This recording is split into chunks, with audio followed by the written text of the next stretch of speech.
That's Traffic singing Dear Mr. Fantasy, the beginning music to my show. I've been getting in trouble with that before, and hopefully I won't get in trouble for it this time, but hey, if I do, I do. It's a great song. So again, it's Traffic's Dear Mr. Fantasy, or just fantastic song.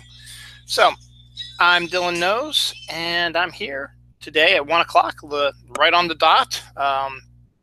Lily and I want to, but you know what? I had an okay...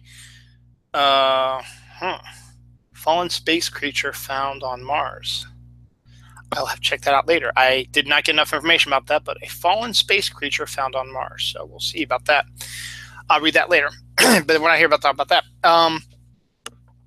Yeah, I'm okay with starting late today because my nephew, Carson, who lives in Virginia, along with my brother-in-law and sister-in-law, he's on a travel hockey team, and I haven't really had a chance to see him because they're all over the place. But we were surprised a couple weeks ago when my brother-in-law was like, hey, we're going to be in your neck of the woods. It's like, really? Where? This place called Mitchell's Ice House, or the Reisterstown Ice House, or something like that. It was like, we can see that from our backyard, literally. If you look out, you go onto our deck, and you can see 795, which is the big highway. And then there's a mini golf area you can see from there also on a golf course. And then there's these big lights because there's a park over there, and that's where the ice house is. So I was like, wow, that's pretty cool. So they came up and played hockey. We'll talk about that in a little bit, just not right now. I just wanted to explain why I'm starting at 1 o'clock today. But you know, I'm okay. It's Sunday, the 22nd of October. October's more than halfway done. I mean, it's crazy. I mean, next Tuesday is Halloween. Next Tuesday is Halloween. So I figured I'm doing a solo show this week. Everyone who's seen the show before knows that fall is my favorite holiday. I've got some fall stuff I want to talk about today, but I also got a bunch of really kind of interesting stories, a lot more interesting stuff than I thought I would have this week. Again, it's always a crapshoot when it comes to my show, particularly the solo shows. When I'm doing a solo show, I tend to do these story of the week type of things. Whatever's going on this week, I discuss it, give my 2 cents on. And sometimes it's like, I really have no idea how I'm going to expand this to over an hour. I usually do because I talk a lot, but I do. And then there are other times I'm like, I got a lot of stuff. I had to move this to 2 shows. But in this case, I think I had the perfect amount for about an hour and a half, 2-hour show. My goal is for an hour and a half. So I'll be done by 2:30. If I'm not, I'm not. If I'm done by 3, hey, it's okay. Hopefully I'm not going to be done by 2 and be like, oh, okay, I thought I had more to talk about. So the goal for today is to go at least till 2:30. But of course, this is all nonsense to everybody who's watching it on delay. These are for people, or lack thereof, who are watching it live, because there is nobody watching it because I'm going up against the NFL. Now everybody's talking about how NFL attendance is down, the ratings are down. That might be true, but the NFL ratings are still better than anything you see on local television, even like NCIS and stuff like that. So football hasn't gone anywhere, and it's not in any trouble right now. Are there some issues? Absolutely. Every sport has some issues. Some of them I think are really stupid. Others are like, you should have fixed this sooner. But you know what? That's the world we live in now. And, I don't want to get complacent, but nothing is getting done, it seems, for all the shit that's happening.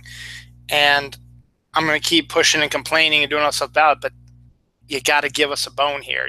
We got to get things better. We can't keep accepting this bullshit. And I'm hoping that 2018, which is going to be a big year for government-wise, with possibly a turnover of the entire government, I hope, is going to be an issue. So with that one line, I probably just got my 5 or 6 thumbs down, so I've been getting periodically. One thing I do want to stress, not stress so much as a request, is I do have another show called The Comic Hall, which I talk about comic books. Now, I understand you might not be a fan of comic books, but if you are, just throw me a bone here and just check out the newest issue. I have 1 view, and that was me, because I had to share it, and I've shared it, and I might share it again tonight, but 1 view is kind of embarrassing when it's just me. And even then, I didn't even watch it that much. But it's a good show. It gives you a chance to see the artwork of comic books and maybe see something you might like, or at least an artist or writer you might like, and decide, hey, I want to check this out. And I give my recommendations and some other stuff as well. Granted, the last couple episodes have been kind of off kilter because I've had them at weird times, much like this. Usually when the show was created 4 years ago, yes, 4 years ago, I'm on episode 213, it was going to be a 12:30 show on Sundays. But when I had co-hosts, and I still have co-hosts occasionally, I have to work around their schedule. And so, sometimes it'd be on Saturday night, sometimes Saturday afternoon, sometimes Friday night. Never on Sunday night, though, but sometimes during those times. And then when I'm solo, I can do it whenever, depending upon my schedule. Obviously, I start at 1 o'clock today because of watching my nephew play hockey. And I couldn't do yesterday because we were doing crazy stuff family-wise yesterday. So what were we doing yesterday? Oh, we had late dinner. We had a late dinner. That's what it was. So what's going on? So what are we talking about this week? Well, October is my favorite month of the year. It's in the middle of my favorite season, which is fall. It's got Halloween, which is one of my favorite holidays. The temperature drops. Well, it's supposed to drop. The last 2 days have been gorgeous, so it's been in the upper 70s, which is a little too high for October, but no humidity, so it's been a really nice, comfortable, breezy, warm day. And I'm actually still wearing pants from when I went to the ice house. I should probably switch into shorts a little later, but or maybe not, depending if the Ravens are doing well. This is my lucky Ravens outfit. I didn't wear this last week and they lost, so hopefully wear it this week and they win, because my team isn't looking so good right now. So, and they're 3-3 in a division that's kind of weak, but we'll see what happens. But I figured there's some fall stuff I want to talk about, particularly caramel apples. Because a friend of mine, Heather, who watches the show periodically every once in a while, had a funny tweet about caramel apples earlier this week. And it reminded me of a story from high school, which I'm going to share today. And also, after hockey, we went to the Cow, which everybody who's watched the show knows what the Cow is. But for those who didn't, it's like an ice cream, Italian ice place similar to Rita's, but it's done locally. It's owned locally, and they get their cream and stuff like that locally, and stuff made locally. So it's all local. And where Rita's is still good, they're still a bigger company, and they get stuff from all over, where the Cow makes their own stuff. They have 2 locations, one here and one in Westminster. So that's pretty good. But I got that talk about Halloween, as I said, is next Tuesday. So let's think back. 9 days. 9 days to Halloween. 9 days to Halloween.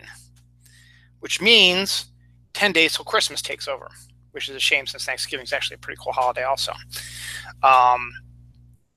9 days. Talk about Halloween. We're going to talk about zombies, because tonight The Walking Dead is back on the air after a April, May, June, July, September, like a 6-month hiatus. So their 100th episode is tonight, so hoorah. So we'll talk about zombie stuff. Pokemon Go, which I've talked about before, is in the middle of their Halloween event, which is their best event of the year in my estimation. And I'll tell you why this year's is really good as well. We're going to talk a little bit about venison. Can't wait to hear about that, Tanya. Ghosts. Black bears, because they're supposed to be getting ready to get hibernated. Cats, which have always sort of a Halloween-esque quality to it.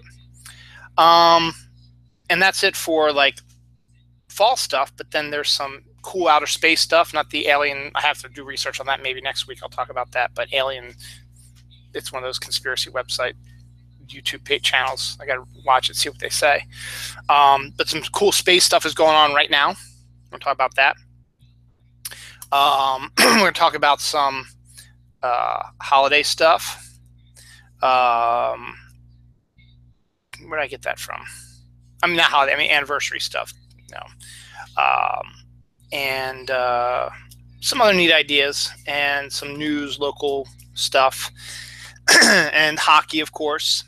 And whatever else I can dig up. So, shall we start? Anyway, let me just get a little chug of my blackberry juice.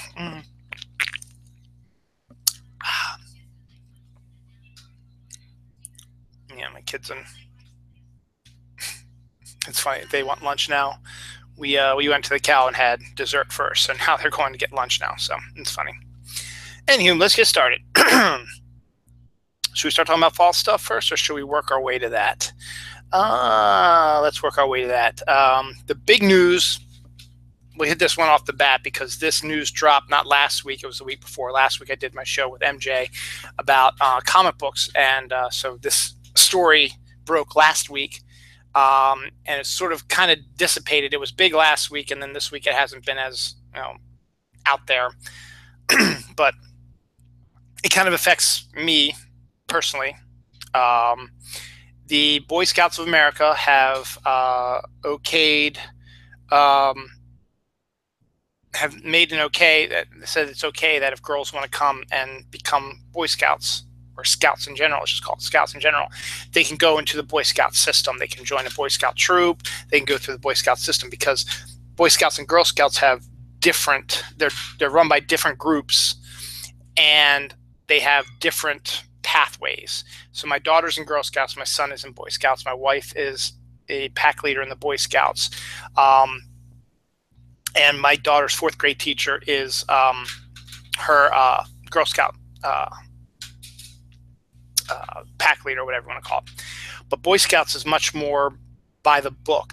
Every level has a book, handbook. It says you have to complete all this stuff to move to the next level. And that's what they do during the year, is the pack leaders, they set up events and stuff like that to cover what they need to cover in the books. Girl Scouts, meanwhile, they have a kind of a handbook, but not really. It's more of a service industry type of thing, but at the same time, it's more, I hate to use the term girly, but it is more about arts and crafts and Girl Scout cookies. Whereas Boy Scouts, they do sell popcorn, and it is a big deal. But with the Girl Scouts, they don't, the pack leaders, individual pack leaders have more power, whereas the Boy Scouts of America, they have a group that heads up everything and says, this is what you're going to do. Here's your handbook. You got to do all this stuff to advance to the next level. Girl Scouts are like, whatever. Just sell lots of cookies so we can make money. So depending on the effort put in by your Girl Scout troop leader, you may or may not be getting a full scouting experience. Now, there are some, like Brienne, who's been on the show before, who is, I think, a Girl Scout leader who basically emulates what the Boy Scouts are doing, but fixes it for her own design, and has her kids, do a little bit more like Boy Scout stuff, learning about camping and CSI, and because that's what, literally, Noah had to go through a course on CSI. Not the TV show, the actual investigation of a crime scene type of thing. It's the next level on there. It's a level. When they get to the bear level where he's at, they start talking about scientific experiences and stuff like that. It's a progression it goes to. So Brienne probably did a bunch of stuff like that. And then there are, my daughter's troop only meets once every 2 weeks, once a week, or is bi-weekly, meets twice a month probably, basically, and don't really know a lot about what they do. They do some arts and crafts stuff, but I don't know if they really do a lot of camping stuff or learning about stuff like that. And that's okay. It's whatever the pack leader wants to do. So here's the thing. A lot of people were up in arms about this. Why are girls being allowed to be in the Boy Scouts? This is ridiculous. They already have the Girl Scouts. It should be all Boy Scout things. My childhood is ruined, blah, blah, blah. That's a bunch of BS. It's not saying girls are going to have to go to the Boy Scouts. It's their choice. They don't want to go to the Boy Scouts. I don't want to go to the Boy Scouts. Don't go to the Boy Scouts. Go to Girl Scouts, or don't do any Scouts. It's okay. But if there are some girls who want to achieve the level of Eagle Scout, which is a higher level when it comes to your life in all intents and purposes, than the highest level in a Girl Scout, which I don't even know what it is. My two nephews, my oldest nephews, they both achieved Eagle Scouts. So that's something they can put on a resume when they go and get their jobs. My my one nephew is in college. He's sophomore in college right now. My other nephew, my sister's side, is almost I think a junior in high school. So he's 1 year away from graduating. He's still got the senior. He's in the junior now. He's got a senior year, then he's going to graduate. So, but they can put Eagle Scout on their resume, and work will look at that. They will say, "Hey, that's kind of interesting. That's a neat neat thing that he can do," and it shows what's what I'm looking for, that you are consistent, and that if you're given a goal, you will attempt to reach it in a timely manner. So that type of thing. So it shows up well when you're going out for jobs. So now if you had given the girls the same opportunity to learn some of the stuff the Boy Scouts learn, and then get a chance to be an Eagle Scout also, it'll help them also in the long run as well. Not that there's anything wrong with being a Girl Scout. There isn't. But the Girl Scouts are different than the Boy Scouts, and being in the Girl Scouts is not as upfront, I guess. You see, if you have a resume that says she was a Girl Scout, okay, she was a Girl Scout. But then you see someone who's a Boy Scout or hit Eagle Scout, oh wow, that's awesome. So there's really it's unbalanced. So so you have the right to do it. So we asked Noelle, and she's like, yeah, I really don't want to right now. I was like, fine, it's not even going to take in effect until what, 2019?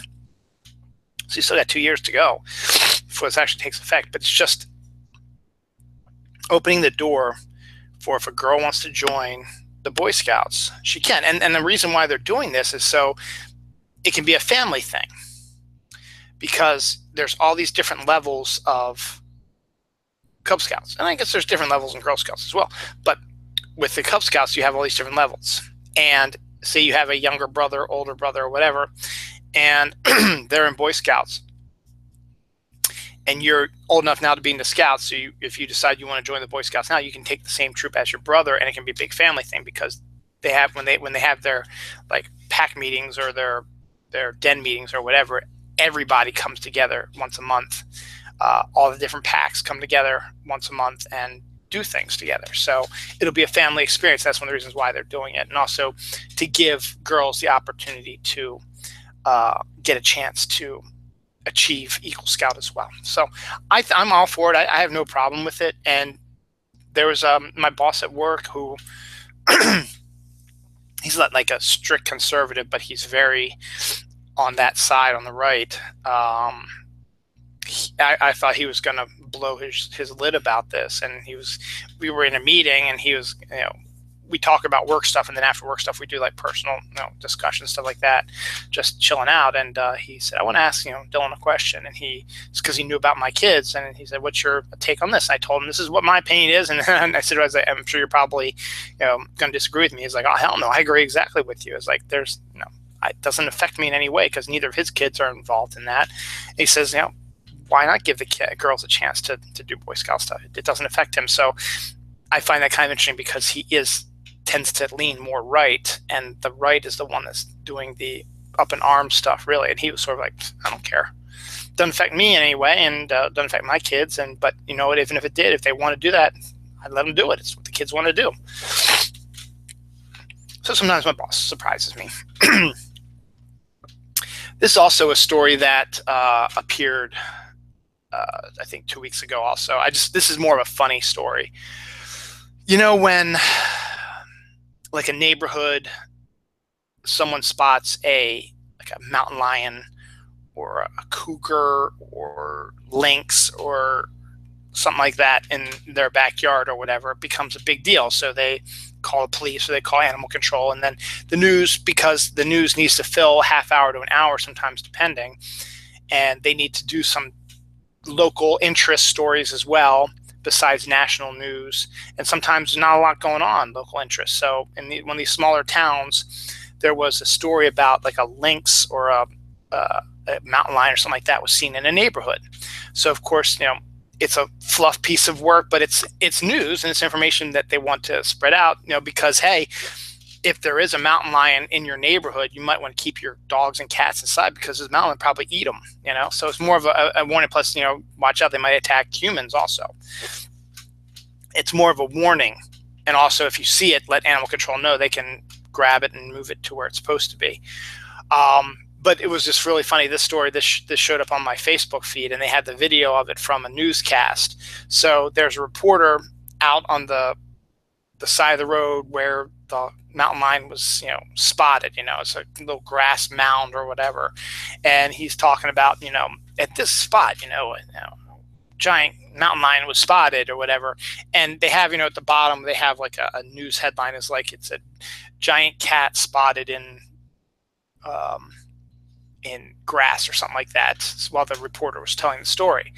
Well, as the reporter is being filmed on camera, the cameraman sort of shifted gears a little bit, and there was a regular cat just sitting on this mound of grass, just looking at the camera. And underneath it had the tagline from the main story, "Giant cat spotted in neighborhood," or something like that. It was just a funny confluence of events that just made for a really kind of a silly local news interest story, which it was just kind of cute. I thought it was funny.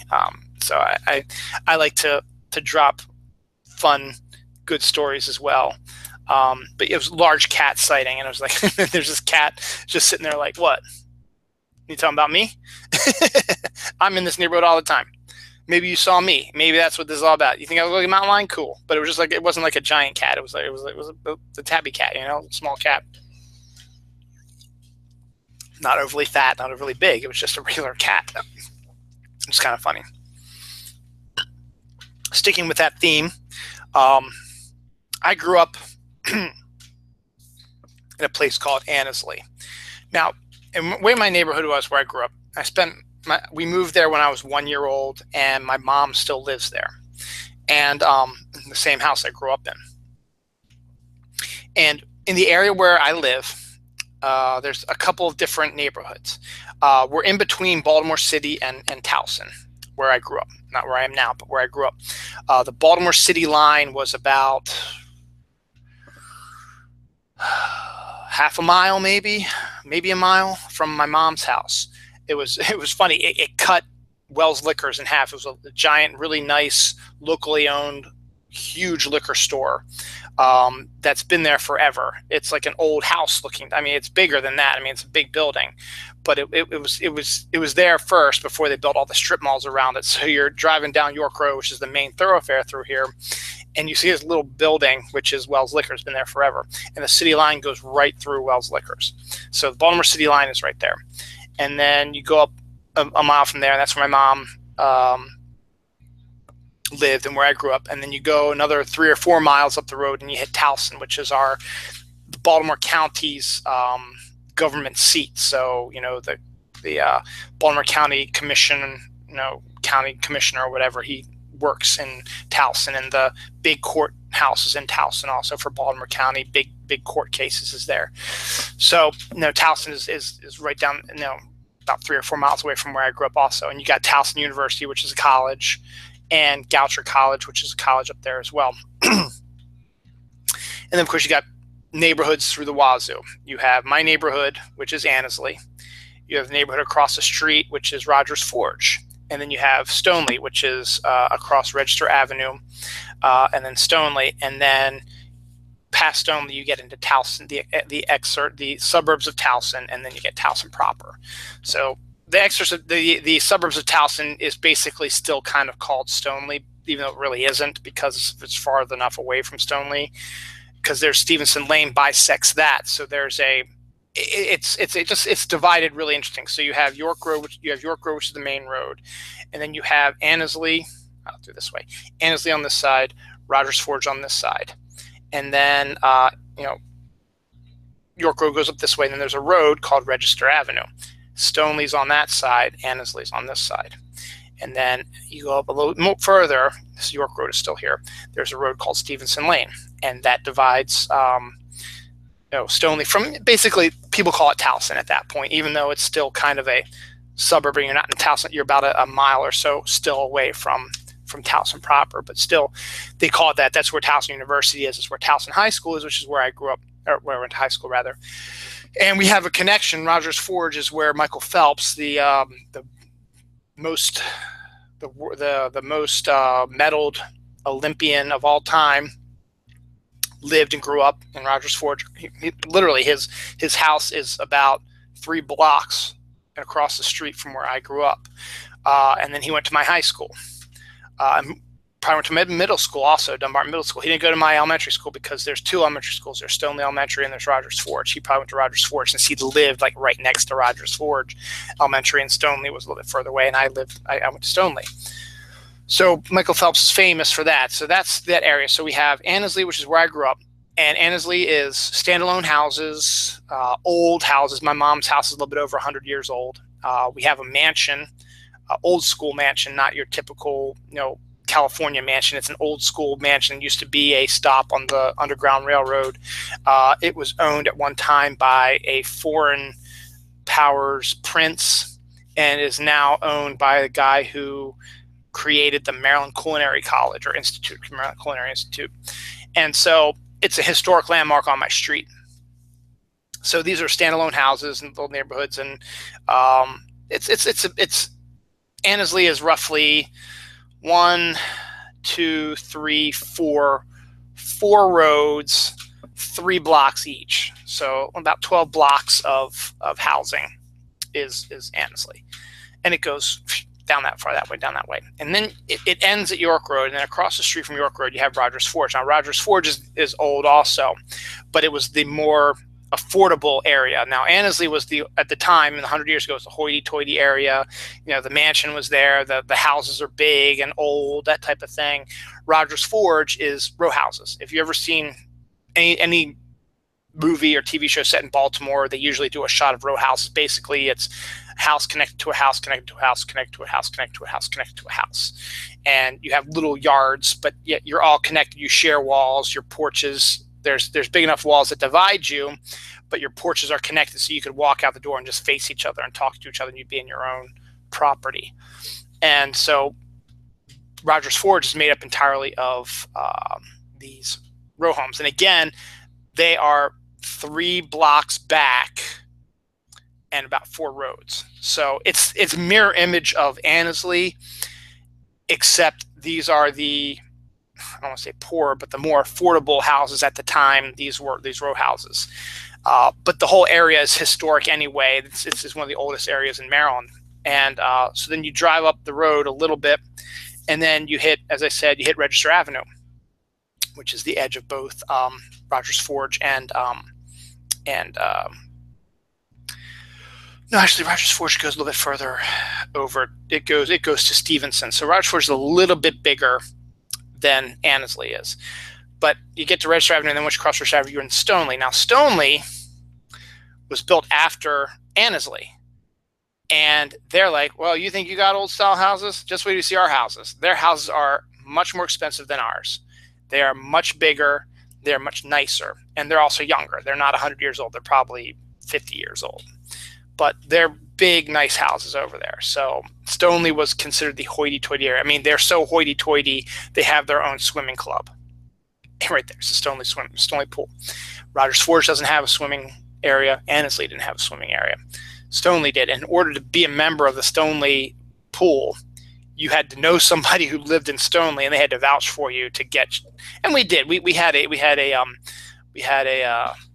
subscription, but we belonged to the Stoneleigh pool for about a year, and that was great. We didn't use it as often as we wanted to because it's a little bit of a hike from our house, but it was nice because during the summer it would stay open till like 11 o'clock at night. They had big floodlights on there, so you could swim at night. And there's basketball courts and volleyball courts and tennis courts and sand pit, and they had a concession stand, and they had a big pool, diving boards. They didn't have any slides. They had diving board. They had 2 diving boards. They had a swimming lane, and then an area where you could just play. So smack dab in the middle of this hoity-toity Stoneleigh area. And the neighborhoods have always been safe. There was never really any danger. We could walk home at 10 o'clock at night in the dark, and no one would accost us, and no one would try to rob us or whatever. We just walk home, and we'd be home. It'd be great. Times have changed. Well, actually not really, because the area I live in now, we go out at night and no one accosts us. And I think if you went to Stoneleigh, they might not have cost you there. Annesley might be a different story because the top of my mom's road is a bus line, which comes from Baltimore City. So some people can come up from the city and mess around a little bit. But the thing is, when I grew up there, we only had one crime spree that hit our neighborhood, just one. People breaking in at night, only one time. It was only for like a period of about 2 weeks, and it didn't hit our house. It hit my friend the baker's house. So there was a couple doors down from me, but they caught the person. We had some, young kids who were vandals who would spray paint my dad's car, or we had a little lawn jockey on ours, and one day they thought it'd be cool. They sprayed yellow in the crotch area to make it look like he pissed himself. They also got into fights. They made the news because they trespassed onto some guy's property at the far edge of Annesley in the Wynwood area. And dude pulled out a bow and arrow and shot him with the bow and arrow and got him like in the legs and stuff like that. So they had to go to the hospital, but they were trespassing. So nothing happened with the case, but that might be the worst that we had happen, in that area. And I've never heard anything happen bad in Stoneleigh, and nothing really bad happened anywhere else. I mean, even now, my mom's house is maybe not the safest house in the world to live in, but no one's bothered her since I moved out back in 2001. So we'll see. But my whole point, I do have a point for all this. Now, Stoneleigh, as I said, is this really nice neighborhood. And on the edge of it is Stevenson Lane, which then takes you to Towson. Now, there are some wooded areas. Not many, but there's some little wooded areas, and there's Stoneleigh Elementary School right smack dab in these little wooded areas. So that's where I grew up. It's a pretty big campus, if you will call it. It's a big school, and they've had to do add-ons, and they've had two baseball fields on the land proper. Then you go down a little hill, and there's like a little parking area with a road that connects to Stevenson, and then you go down another hill. There's another baseball field and a tennis court over there also. So technically they have like 3 baseball fields, and we used to do rec league baseball there and stuff like that. And they had a big giant playground over there as well. But there is some wooded area around there. Not a lot, but there's some wooded area there. Now, supposedly, most recently, there was a black bear sighting in Stoneleigh, which is unfathomable to me because the most wild animals we maybe saw a raccoon, maybe possums, but we never saw foxes. Oh, no, we saw foxes once. We saw a fox once, but we never saw bears. Bears would be more sighted where I am now. Though, I don't want to freak out my kids. I don't think they heard me, but there have been no bear sightings in Reisterstown. But if you go a little ways up the road, actually, am I pointing wrong? Yeah, I'm the wrong way. Let me see, which way is the road? That way. That way. If you go that way, that's towards Westminster. Westminster's a little bit more, not rural, but it's a bit more wooded and has more, neighborhoods surrounded by woods and stuff like that. They've had some bear sightings up there, and that's understandable. It's like, okay, you've got, Westminster's a pretty big town. It's an old town also. I mean, Reisterstown and Westminster are some of the oldest cities in Maryland. So you've got these 2 cities that are fairly old, and you expect bear sightings to be up there because they're surrounded by woods. Stoneleigh, as I said, they have some, but you've got main roads. I mean, York Road is a main-ass road. I mean, it's a busy-ass road. It's like a 40, 50-mile-per-hour speed limit, 4 lanes, 2 on this side, 2 on this side, stoplights, shops along the way, hospitals nearby there. It's the college, and then you go into Towson. Towson's a nice-sized town. I mean, you've got buildings, got pretty tall buildings. I mean, the one I worked at the radio station was probably about, 15 stories tall, maybe more than that. And you have a apartment complex. It's about 20 to 25 stories tall. So they have big buildings. I mean, not like downtown Baltimore big buildings, but they've got big buildings though, and it's a busy area. And yes, Goucher College, which is a little bit further away from Stoneleigh, has lots of woods also, but the woods look out onto 695, which is a massive highway. I mean, massive highway. I mean, we're talking speeds of 65, 70 miles per hour. You get lots of deer that get killed on that highway because they live in the wooded areas right around Goucher, and you get further up there, you get to the Loch Raven Reservoir. But Stoneleigh really doesn't have like massive woods. It's got a lot of trees.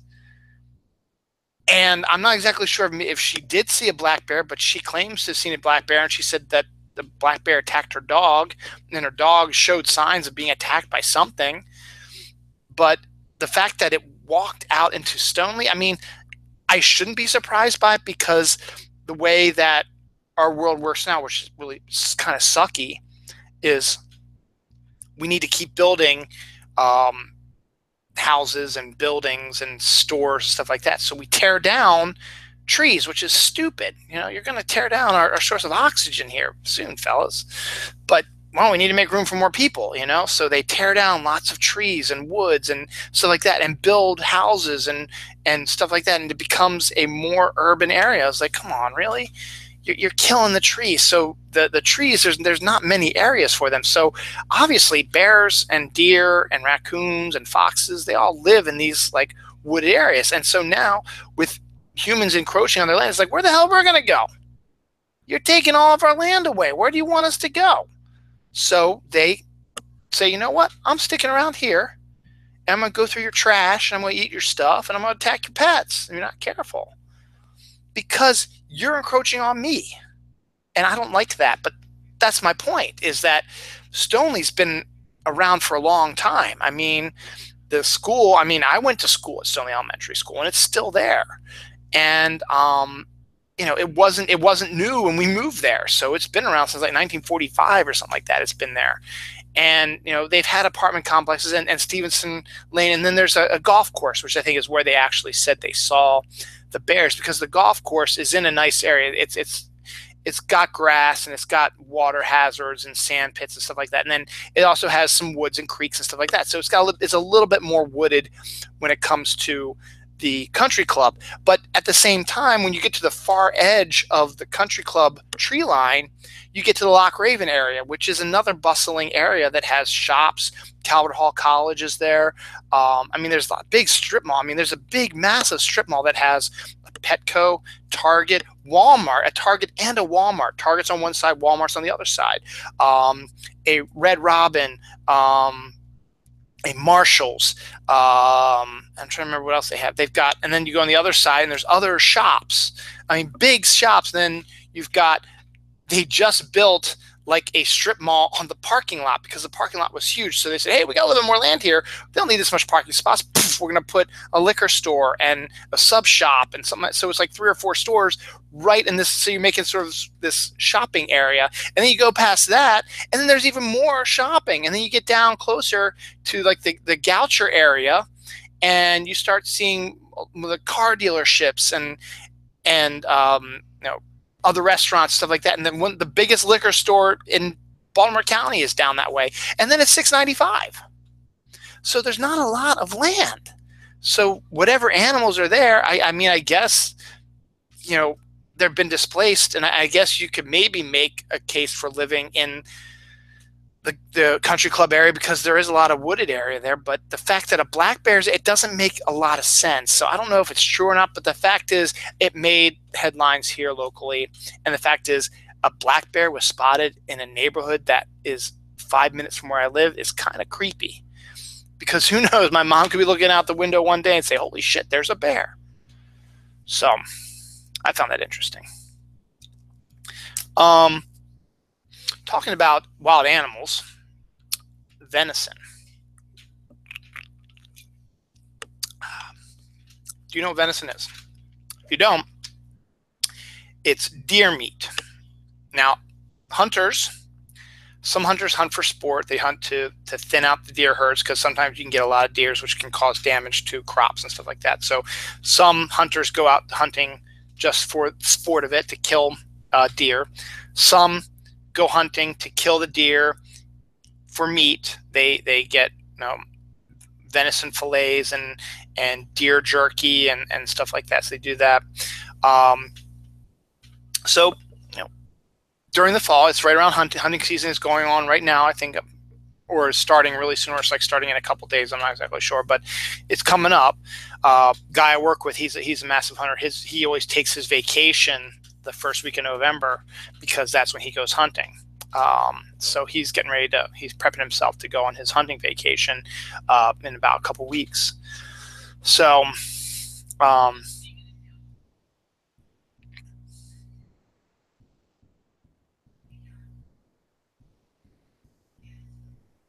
sorry, my daughter's saying something to my wife's like, "What are you going to watch?" And I was trying to hear what she said. So I don't know. But I've had deer meat before. Senior year of college, our senior week, we finished our exams, and then we had a week before we had to graduate. So it was kind of just sort of a letting off steam. Hey, we survived college. Let's go out and drink and party. And the school paid for it, or maybe not the school, but our class, through our fundraisers we did over the 4 years, we had enough money that we could take these senior week trips. So it was like we hired buses, and then we'd take them. They would take us to restaurants and bars and cool stuff like that. And there was one restaurant we went to, which was fantastic, and I want to go back to it sometime. It's somewhere up in Reading, Pennsylvania, which is where I went to college. I want to go back to it because what it was like, it basically was a like a shish kebab place. They had open fire pits, like 5 or 6 of them in this restaurant, and then you had all these chairs. It was, if you go out on this deck, you would see there's a creek or a little river running behind it and some woods, so you could, it's comfortable, nice like that. And so you had these fire pits, and then you had these cases of meat.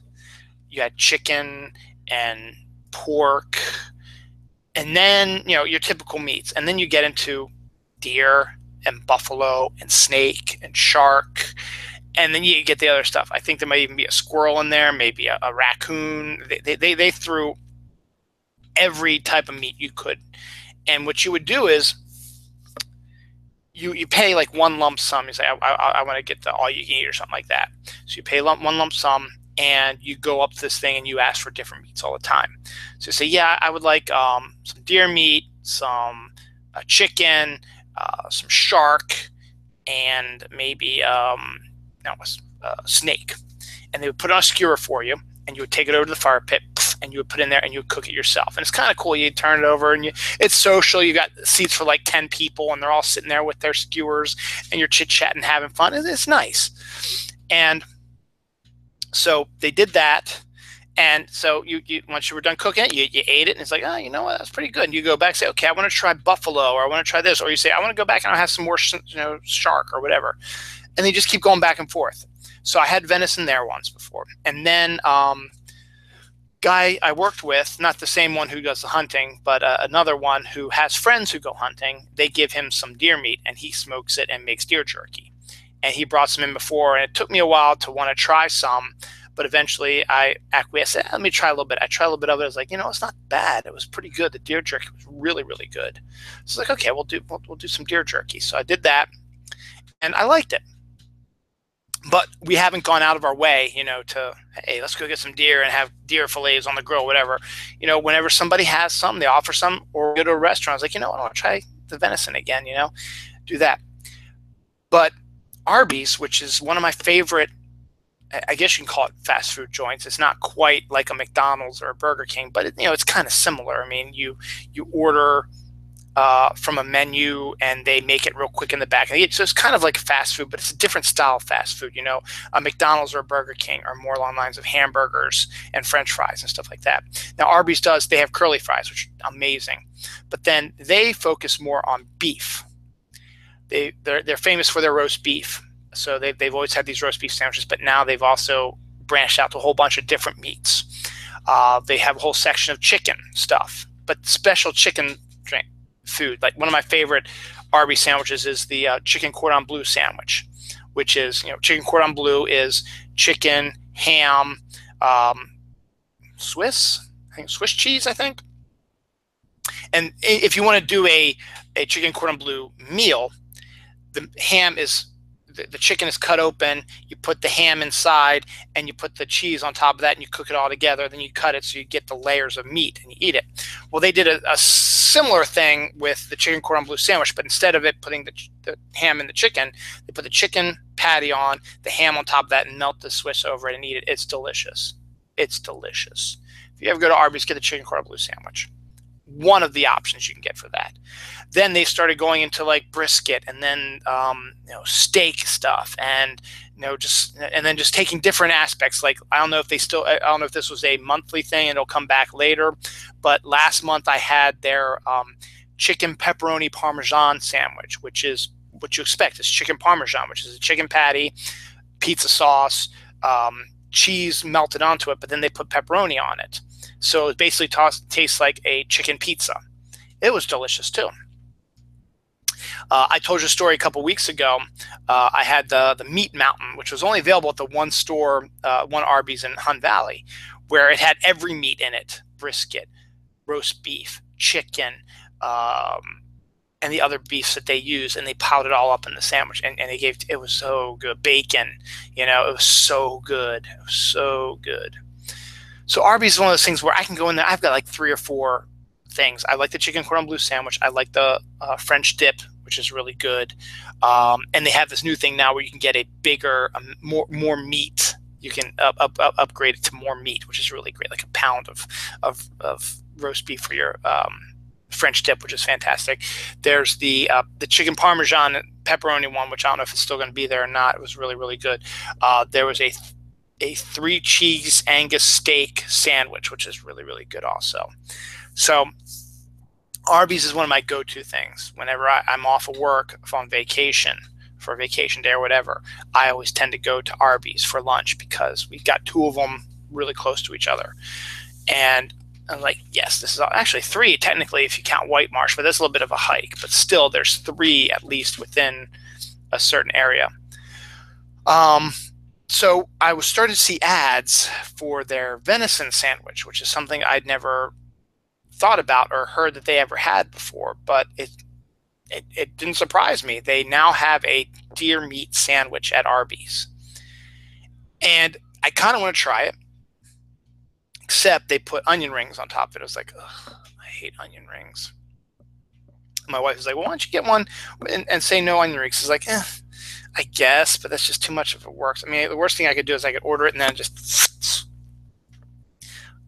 take off the onion rings and eat it myself. But it's one of those things that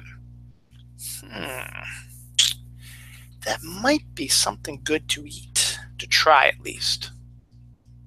My daughter's doing something upstairs. My son and wife are going to sell popcorn for Boy Scouts, like I talked about earlier. It's his last one, so that's pretty cool. So a venison sandwich. If anyone out there has had it, send me a note at Holidill, HOLIDILL on Twitter, or at Dylan Proco, DYLANPROCO on Twitter, and let me know if you like the venison sandwich. I'm still on the fence about it. I have a day off coming up, November 3rd. Or wait a second. Yeah, 3rd. That Friday, yeah. When Thor comes out, I'm going to go see Thor in the movie theater. So I've already taken the vacation day for that Friday. So I'll go to Arby's for lunch, and maybe they'll still have it. We'll see. It's still a couple weeks away, so we'll see. So let me know if you've eaten it or not. Touching on one of the autumn things, I'm going to be jumping all over the place now, doing some autumn things here and some other stuff. So I'm going to be weaving in the autumn fall stuff. John Carpenter, who was the director of Halloween, the original Halloween movie, and a whole bunch of other ones, The Thing, Big Trouble in Little China, Vampires. He's directed a whole bunch of movies. He has come back on. He's not directing, but he might be producing this Halloween remake that's going to be coming out next year, which I've talked to you about already. Jamie Lee Curtis is coming back, and it's going to basically get rid of everything that happened in all the sequels 3 and up, and just make it as a sequel to Halloween 2, which was a continuation of the original Halloween story. So they're just going to ignore all the other Halloween movies out the door and just focus on this. It's going to come out next year around this time. And John Carpenter, not only do you have Jamie Lee Curtis coming back, John Carpenter is going to be doing the music again. He's the one who made the iconic Halloween theme song. For those who don't know what's the matter with you, you should know what the iconic Halloween theme is, particularly around this time of the year. Let's see if I can get it up here on the... Ooh, a 10-hour version of it. Sweet. Let's play that. Stupid ad. I'm not going to play it for 10 hours, but I just get you the general. Come on.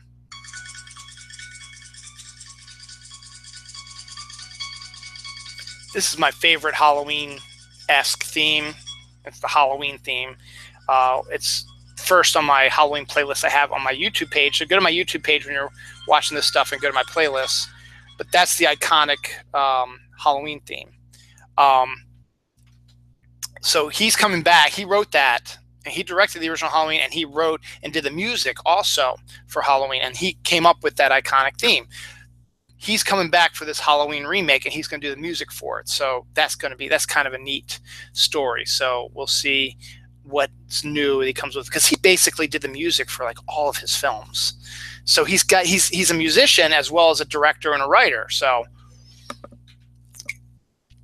that's fairly interesting. So that's kind of cool. And why not? Let's just continue on with Halloween esque stuff. Those who watch the show also know I'm a Pokemon Go player. I'm not as obsessed as my wife is. My wife is insanely obsessed with Pokemon Go. And my kids, they like it. They like doing it, and they liked it so much that we've gotten them their own phones that they can play along with us. And they're not iPhones. No, they're not these. No, they are little $50 phones you can get like at Target or Walmart. And they can only use it. They can use it as a phone, I guess. I don't know, but we mainly got it for them to use for Pokemon Go. They can go onto our hotspot, and then we go out and do Pokemon Go hunting wherever we go in our neighborhood, Hunt Valley, downtown Baltimore City, whatever, Ellicott City, whatever. They come with us, and they're on our hotspots that we have from our phones. So they're not using data, and they're using a Wi-Fi. So it's not costing us any extra. So last year, Pokemon Go came out last July. It was the first time it came out. So it's over a year old now. And so when it first came out in July and August, it was a huge success. I mean, millions of viewers. I think they said at one time it was the best-selling app of all time from the App Store, Google Play Stores, whatever. I think they said like 1 in every 3 phones had Pokemon Go put on it or something like that. And then what happened is after that 2-month period, it got kind of boring, because the way the game works is you're in certain biomes. So only certain Pokemon are going to spawn. And occasionally you might get the rare one here and there. And your goal is to catch them all and then evolve them into stronger Pokemon and different Pokemon. And that's how you're going to fill your Pokédex up. And I've talked about this before, so I'm not going to go into more in-depth detail about it. So a lot of people got bored with it after a month or two, because like, okay, we're catching the same stuff and nothing new is coming up and nothing new is going on. It's boring and it's just not fun anymore. So we're going to stop playing it. So Niantic started seeing their revenue falling from it. So like, we need to do something. So they came up with the Halloween event last year, where they increase the spawns of ghost-type Pokemons. There's like 7 types of Pokemons, and ghost-type is one of those. And even somewhat more of a dark types have been released also. So when you hear ghost types, they are Pokemon that are ghostly. And then you have the dark types that are more, not necessarily evil, but they're darker. They are more prone to doing bad things. So Niantic decided, hey, you know what? We have a lot of these, and they haven't been spawning as much. Let's increase the spawn rates of those. and cut back on like the Rattatas and Weedles and Pidgeys that we always seem to see, and let's just make it these ghost types. So at that time, Gen 1 was the only one going on. So you had Ghastlies and Haunters and Gengars. And then they did Cubones, which is a Pokemon that has the skull of his mother on his head and he clubs things. There's a sad story behind that. And then there was like Drowsy and Hypno, which are more dark types, and other ones, and Meowth, because cats, you know, and Halloween. So all these increased their spawn rates. And that was great because a lot of them were not regulars that spawn. They might spawn every once in a while, so you needed to catch more, and you weren't able to evolve them as much. But now you can evolve them and get some more on your Pokédex. You want to go out and you want to do it. Plus, they're creepy. It's Halloween. It's kind of a scary thing, so you go out at night and you catch these ghost types. It's really, really kind of cool. So that happened, and they also increased your candy rate and some other and stuff you get from Pokestop, so people could evolve quicker and also get more stuff, and then level up faster also. So that lasted for a while and was very successful. And so Niantic saw that their revenue stream started to rise again. But then after the event was over, back down again, because then things were back to normal. More Pidgeys and Weedles. I was like, okay, I got all these. I'm bored again. It's getting cold. I'm not going to go out and do this anymore. So Niantic decided, you know what? Screw it. Let's do special events every month of the year.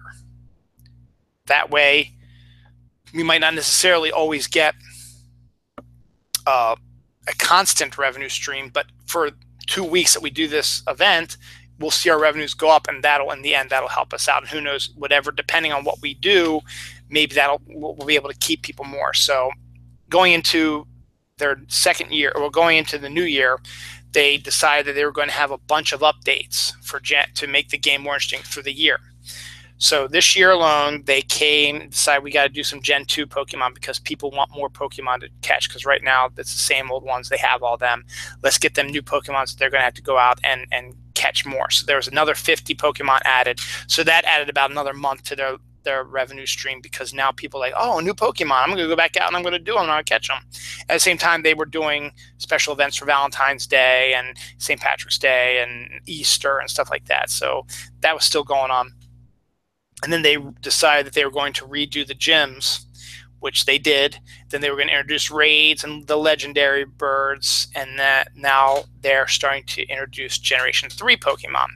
Now, in this Halloween event that come full circle to, the Halloween event started on Friday, and it's going to go through the 3rd of November, which I already talked about. They are on the verge of releasing the Gen 3 Pokemon, which means they're going to release another 50 Pokemon that no one has seen before. But instead of releasing them and having that overshadow the Halloween event, they decide that there are some ghost and dark types that are in Generation 3. Let's release those during this Halloween event, so people will go out, not only go and get the increased spawn rates of the ghost types from Gen 1 and Gen 2, but now they can go get new Pokemon with these Gen 3s, because they all but one of them evolve. So you want to go out and you want to get them. So Friday, they released the Halloween event. Again, double candies, more increased spawn rates of ghost types and dark types. So you have the same ones from Gen 1s, Haunters, Gengars,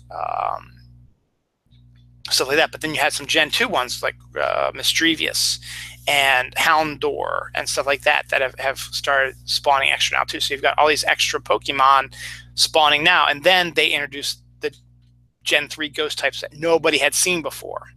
So we have, in total, I think 5 new Gen 3s that were released for this Halloween event. And Duskull and its evolution, Dusclops.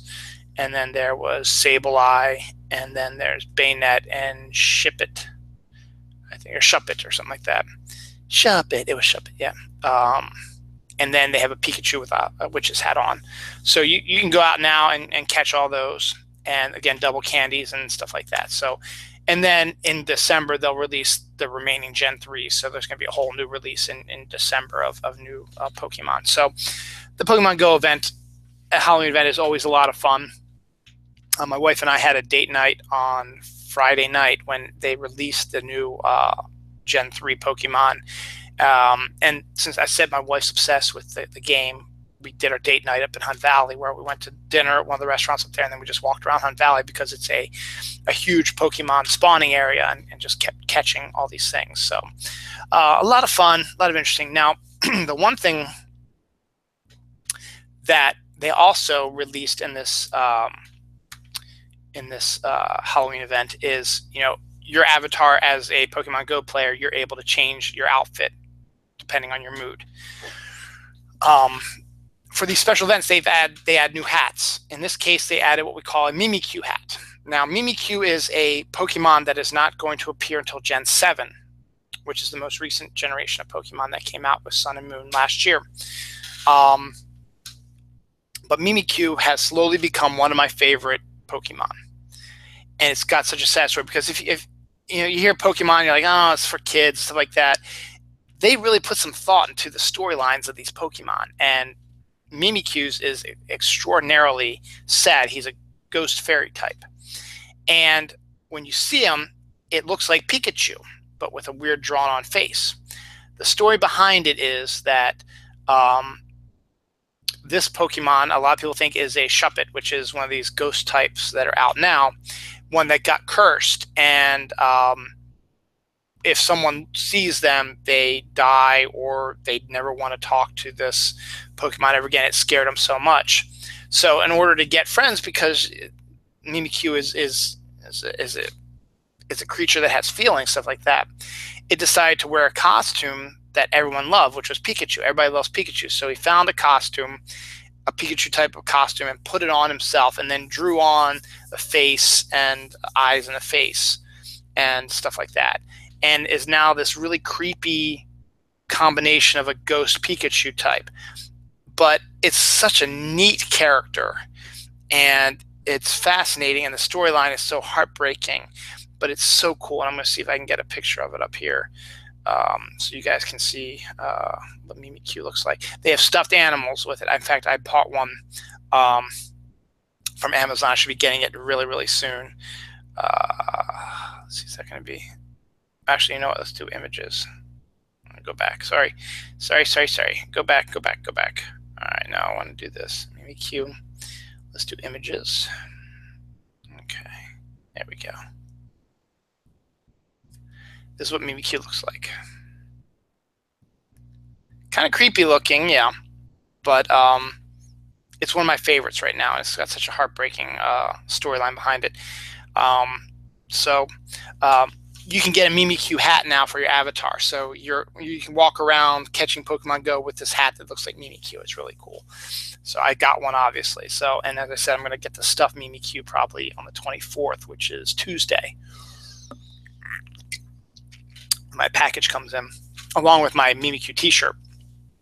It's not just Mimikyu himself, but it's all the ghost types. Ghost types are my favorite Pokemon because I like ghost stuff. I'm a Halloween person. So Mimikyu is great, and can't wait to play them. Speaking of ghosts, the Ghost Hunters, the show that used to be on Sci-Fi until they decided to end doing the show on Sci-Fi, they're still paranormal investigators. They're just not doing a show anymore. They've slowly become... I've seen them more recently on Facebook talking about things. I guess around Halloween, it's the best time for them to do it. And they postulated a question that I want to postulate to you guys, which is kind of interesting. Can ghosts set off a smoke alarm? Now, first and foremost, you got to put aside your prejudices. If you don't believe in ghosts, I'm going to talk about ghosts for about the next 5 minutes. So you can just fast forward if you're watching on tape delay, or if you're watching live, just sort of hang in there, and I'll move on to something else. Ghosts, the common theory behind ghosts is that they're made up of balls of electricity or energy or something like that. And in order to manifest or to get their voice heard or whatever, you always hear the story when you watch these ghost shows like Ghost Hunters or Ghost Adventures. They say their batteries get drained, or their lights are flashing, or they put actual energy pods out, and that when something's sucking the energy out, they light up, that type of thing. So you can tell there's a spirit who's trying to increase his energy so he can come out and communicate for whatever reason. So you got to think about this. Now, can they set off smoke alarms? Now, ghosts are normally not sort of, some ghosts you see are kind of a misty type. The majority of ghosts that you see in these ghost hunter things, you don't see them. You hear them, but you don't really see them. They're these balls of energy. You might feel something in that your hair stands up on end, whatever. But you don't physically, most of the time you don't physically see an apparition. Now, sometimes you do, because sometimes the shows show these apparitions, and they're usually these misty, cloudy, half-formed things that like walk down the road or walk through a wall or whatever. But in order to set off a smoke alarm, you need to have a smoke of some kind, because I don't know if you put a vaporizer by the smoke alarm, even though it shoots up vapor, I don't think it's going to set off the smoke alarm, because it's a smoke alarm, not a vapor alarm. Now, are the ghosts made of smoke? I don't think so. I don't know how that would even be possible. Could I be wrong? Absolutely, I could be wrong. I don't know. So I don't think they could manifest under a smoke alarm and set it off. Even if they are in cloud form, I just don't think they can do it. But if they need to find a source of power, and most smoke alarms, mine is right over there, most smoke alarms have power in them, energy, whatever, the ghost can suck the energy from that, and maybe that would set off the smoke alarm. But it wouldn't be because it's smoky. It would be because it's sucking the energy out. And you remember, when your battery's dying on your smoke alarm, it has that obnoxious cheep, cheep, cheep, cheep. It's annoying as hell. So you might start hearing that because the energy is being sucked out by the ghost as you're trying to manifest. So to answer the question, in my opinion, I'm not a paranormal investigator, so I don't know. I didn't even read the answer about what the ghost hunter said. I think they were just postulating out to see what people's beliefs were. I don't think a physical manifestation of a spirit will set off a smoke alarm, because they're not made of smoke, generally. But if they're using the nearest place to suck energy out of to manifest, then yes, you might set up, but not in the way you might be thinking, not in the way of the beep, beep, beep, beep, beep, beep, beep. I mean, more along the lines, it was your battery's dying, more of a cheep, cheep, cheep. So that's my answer to that. Switching gears again, and I'll get back to more Halloween stuff in a little bit. Cher is going to be in Mamma Mia 2. I did not even expect a Mamma Mia 2. Mamma Mia is a Broadway show that uses the music of ABBA as their music. So you sing the songs of ABBA, and it's a storyline. It's a simple storyline. Girl whose mother was a rock star in a girl group doesn't know who her father is, and her mother doesn't know. Her mother believes it's one of three guys. She doesn't know for sure because she's been raising the daughter by herself. So the girl is getting married, and she wants her dad to walk her down the aisle, but her mom doesn't remember who her dad is. But she gives the daughter the names of the three who she thinks it might be. And so she connects with those three guys, see if she can figure out who her father is.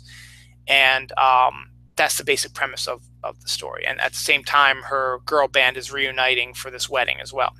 And they run like a hotel or something like that on the Aegean Sea in Greece. So it's all sun-kissed and fun. And it's a fun show. I mean, everyone knows I'm an ABBA junkie. I like ABBA. And that doesn't make me any less of a man. Do you want to do skateboards? No, I like ABBA, and I like the play. I've seen it twice and in theater, and it's a lot of fun. Particularly the end, after the show is over and they do the curtain call, they come out and the whole audience gets bopping, and they walk up and down the aisles, and you start dancing and stuff. It's crazy cool. Then, like with all musicals, they made a movie out of it. Meryl Streep was in it, Amanda Seyfried, Pierce Brosnan, Clive Owen, stuff like that, and Julie Walters, and you It was okay. It was basically this. It was basically the stage play, but actually filmed on location in Greece. And you didn't get the best singers to sing the roles, because when you're doing a theatrical show, you need to get the best singers and dancers, because you're the only one out there. You're live talking and singing and dancing. You have to be good. But they wanted to get people into the movie theater seats, so they picked popular actors who may be able to sing and had them be in the film. And Pierce Brosnan destroys my favorite ABBA song, SOS. It is so horrible in the movie.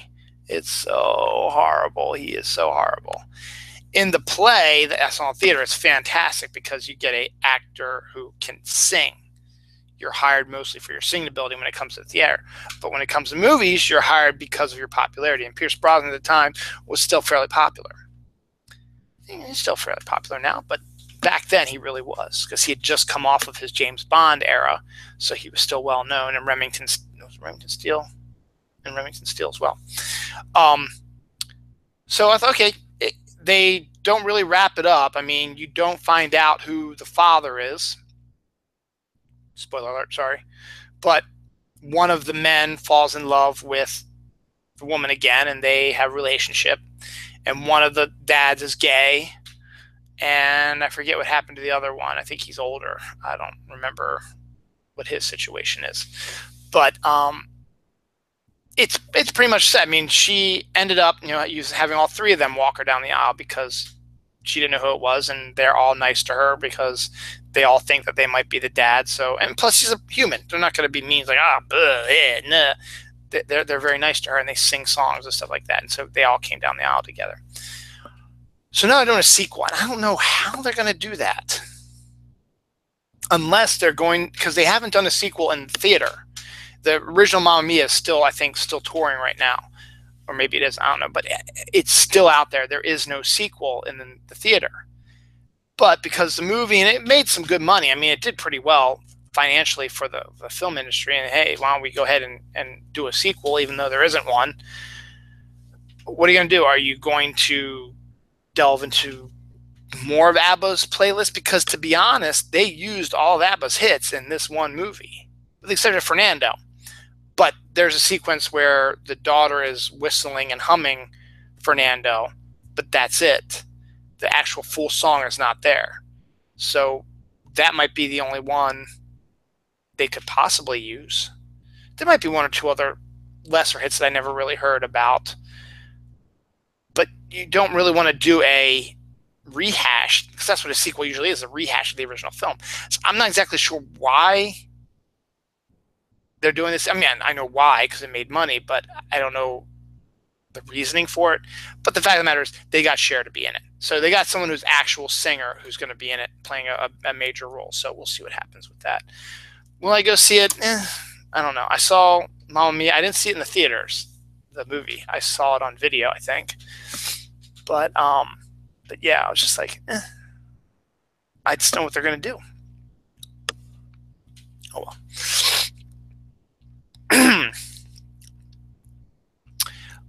In the comic world, there's a silly, fun war of words going on between writer Gail Simone and writer Fabian Nicieza, both of whom have written Cyclops, the character from the X-Men, before. And Gail Simone on Twitter is so funny, and she likes to go absolutely bonkers and pick fights just for the hell of it, just for fun. It's all done in fun because they're all friends. So she started making a comment that Cyclops, who you remember from the movie, shoots out the red beams from his eyes, that his eye beams are heat. They're hot. But Fabian Nicieza, who wrote Cyclops also, is like, no, they're not.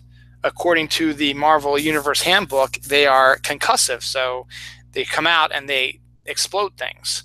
So the two of them have had this funny war of words going back and forth, citing things, stuff like that, just sort of a parody of people who are disagreeing, because they're really good friends, the two of them. And so it's just fun to watch that. So just seeing the comments and the fans responding to it. And both Fabian and Gail are good at responding to their fans as well. So it's kind of fun.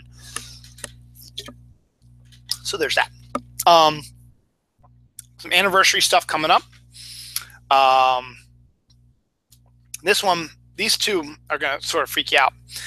One, yesterday was the 50th anniversary of the Patterson film. Now, if you don't know what the Patterson film is, I'm ready to tell you. Bigfoot. I believe in Bigfoot. And I said, I believe in Bigfoot, and the one viewer just like, fuck that, I'm turned off. I believe in Bigfoot. And one of the main reasons why I believe in Bigfoot is because of this Roger Patterson film that was now 50 years old. The story is, was it 67, 67, 87, 97, 2000, 2017, yeah, 1967. Roger Patterson, friend of his, Mike Gimlin, I think, were on horseback going through the backcountry of Bluff Creek, California, which is wooded area. I mean, that's one of the reasons why I believe Bigfoot exists, because despite the fact there's not a lot of wooded areas around here, like I talked about earlier in the show, out in California, Pacific Northwest, is tons of them out there. And some of them are so thick and you don't get any signal that you could get lost in the woods. Patterson and Gimlin were on horseback going through the backcountry of Bluff Creek, California, this nice day in October 1967. And they had the film camera on them just to film wildlife or whatever, when their horses started freaking out a little bit. So they stopped to calm them down. As they stopped, they heard noise and saw motion, and they looked over, and there's this giant ape-like creature walking a few 50, 100, 150 feet away from them, not really paying them much attention, just sort of walking on their own. So Patterson pulls out his old school camera and starts filming it, and it's the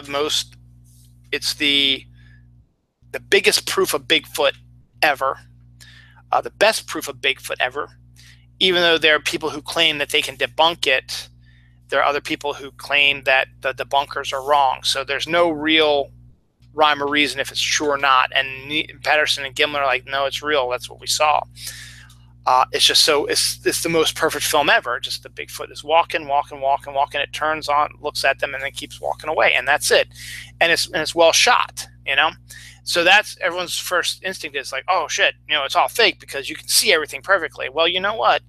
In this day and age, with the way the cameras and cameras are now, movie cameras and regular cameras, for your smartphone and stuff like that, the fact that you still have grainy, hard to see UFO sightings and Bigfoot sightings makes you go, how is that even possible? Unless it's fake, because you don't want to see how fake it is.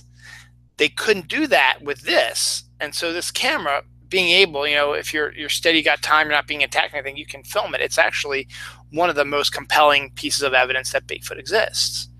It is the piece of evidence that everyone always talks about that proves Bigfoot exists. And look, there was times in the old days where panda bears were considered like Bigfoot, mythological beings that did not exist. And one day, one came down into town, and they're like, holy shit, what is this black and white bear? It's unlike anything I've ever seen before. And that's how the panda bears came to be. I wonder what she's doing. I hear cereal or candy or something. So the 50th anniversary of the Patterson film is now. If you haven't seen it yet, let's see if I can find a clip of it. Not clip it, but at least a still picture of it. The Patterson Gimlin film. It's Patterson, I think, is the main film it would be under, but you check it on your search engine. Patterson film Bigfoot. There we go. It's a 1 minute film. Let me see if I can find an image of it. At least just a picture. Yeah, this is the most compelling view of Bigfoot, and that's from the Patterson film. So that's 50 years old yesterday, I believe, or Friday. I think it might have been Friday. So that's an interesting anniversary. Another interesting anniversary that was this week as well. It was the 30th anniversary of Mike Tyson's Punch-Out. Now, growing up in the 80s, in the advent of video games, you know, in the early 80s, arcade mania, every corner had an arcade. There was one in Towson. And I got my dad. My dad would take me to the arcade, and he would play video games, and I would too. And then there was a restaurant that opened at Towson Town Center called Gadgets, which had a Looney Tunes theme, but it was a video arcade and then like a typical type of restaurant. You know, you get chicken fingers and hot dogs, and you know, and then the adults' food was just like, you know, like steak or hamburgers and stuff. It was nothing really spectacular. It was just the main reason for it was because it was a video arcade. Because back then, you know, video arcades were the thing. That's where all the graphics went to, where all the effects went to, and made everything so cool. And then they decided to make home video systems, and the graphics were not as good as you get at video arcades. But gradually, as they start working out more and more, it caught up to their arcade games, and eventually the arcades stepped out of the limelight while the video game systems became more prevalent and more popular. Now, I had ColecoVision. I didn't have an Atari. I didn't have an Intellivision. I had ColecoVision. And then we had, what was the other one? Nintendo. We had the NES, the original NES. And I'm trying to remember if it was Coleco or NES where I got Mike Tyson's Punch-Out. Now, for those who don't know, Punch-Out was a video game that was in the arcade first, and it was a boxing. It was a POV boxing game. So you were a boxer, and all you saw were your fists, and you faced a gallery of colorful opponents. I think it's about 10 of them, and each one got more powerful, obviously, as you defeated them. So you had buttons, you had moves you could make, and you know, jabs and stuff like that. And then gradually, the more experience you got better fighting skills. You learned different types of punches and stuff like that. But it was mostly about the characters. The characters were these outlandish, crazy characters, and you eventually made your way up to the final big bad. And once you beat him, you were the world champion, and that's when the game was over. But it was really, really hard because, as I said, each level up, the boxers got harder. I could tell you, and I still remember this, when I played it originally in the arcade, the fourth boxer always kicked my ass. I don't even remember who it is, but I remember distinctly it was fourth. I think he had green trunks on. He maybe even had green hair. I don't remember, but he was the toughest son of a bitch there was. And it always took me a while to get past him. And I don't think in the arcade, I don't think I ever got to the big boss. Now, as I said, with the advent of the home video gaming system, they decided to take a lot of the games that were popular in arcades and turn them into home video games. So you didn't have to go to arcades. You could play these games at home. And one of them was they decided to take Punch-Out and make it into an arcade game, or rather a home video game. But they got Mike Tyson, who at that time was the best boxer in the world, to be a sponsor of it also, and made him the big bad. So after you fought all these other characters, the last person you faced, the big bad, was Mike Tyson.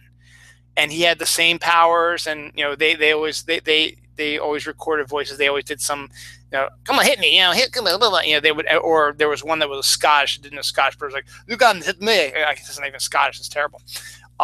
But stuff like that. I mean, so that's what made them, the characters you were fighting were the ones that made the game good. And the fact that, you know, you were punching people and not getting hurt, you know, I mean, you would get hit and you could tell when your power level was going down, and then you take 3 rounds or whatever and see what the knockout is.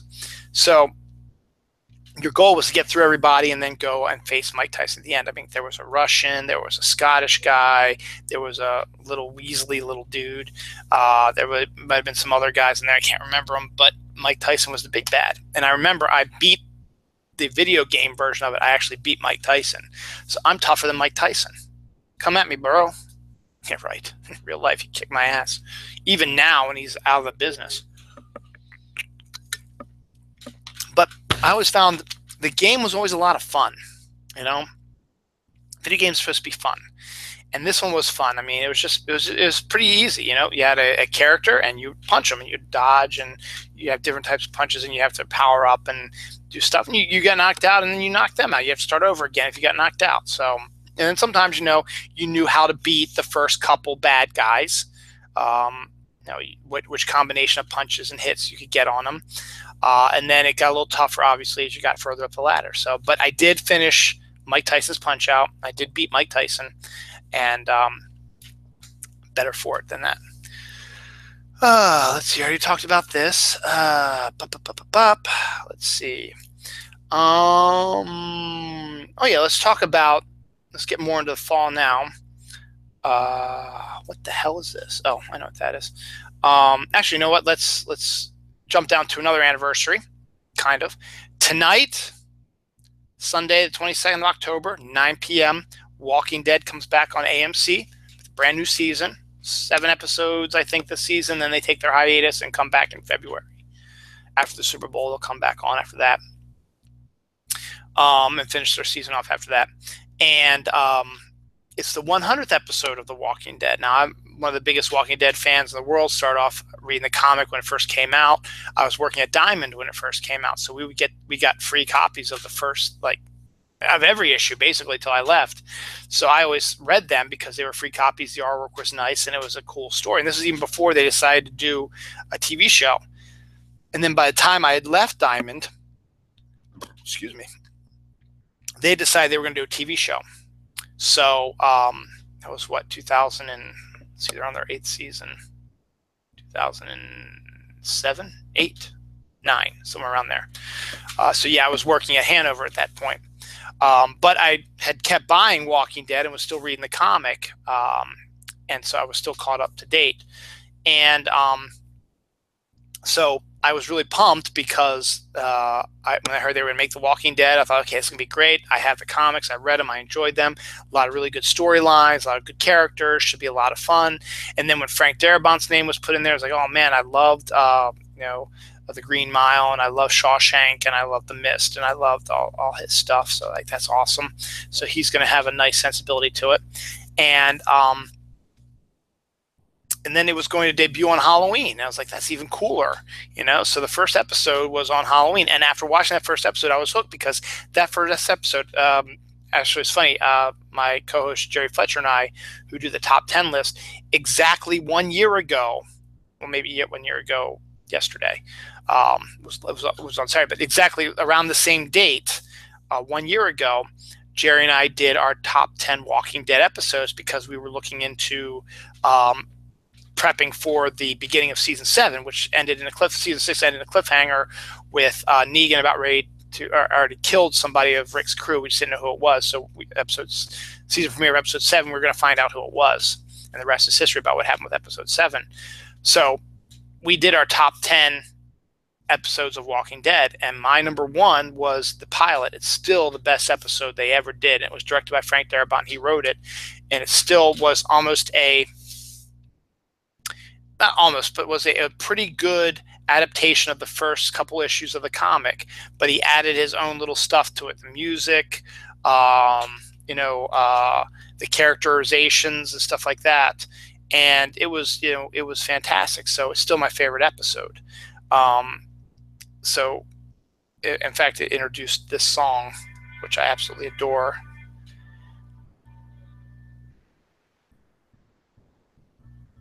That's from Bear McCreary.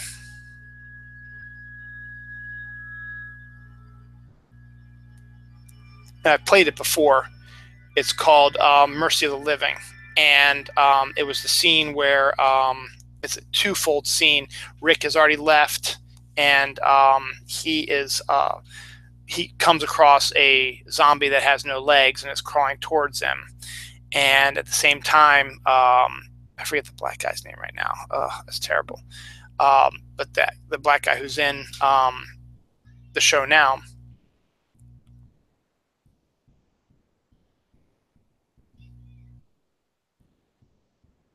The cat's not outside with the dog out there. I just heard the dog's name. Oh, hope the cat's inside. Oh well, we'll find out. He has to shoot his wife, who's a zombie, and he can't do it.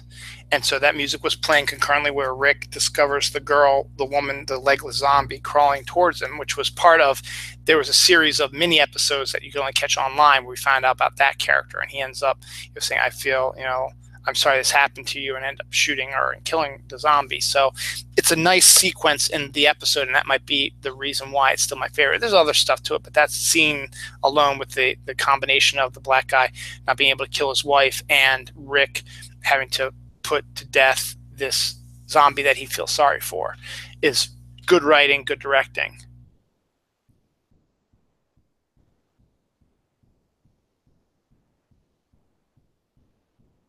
I don't know, maybe I should check. I'm sorry, one viewer, just give me 1 second. I'll be right back. Hang on, I'll be right back.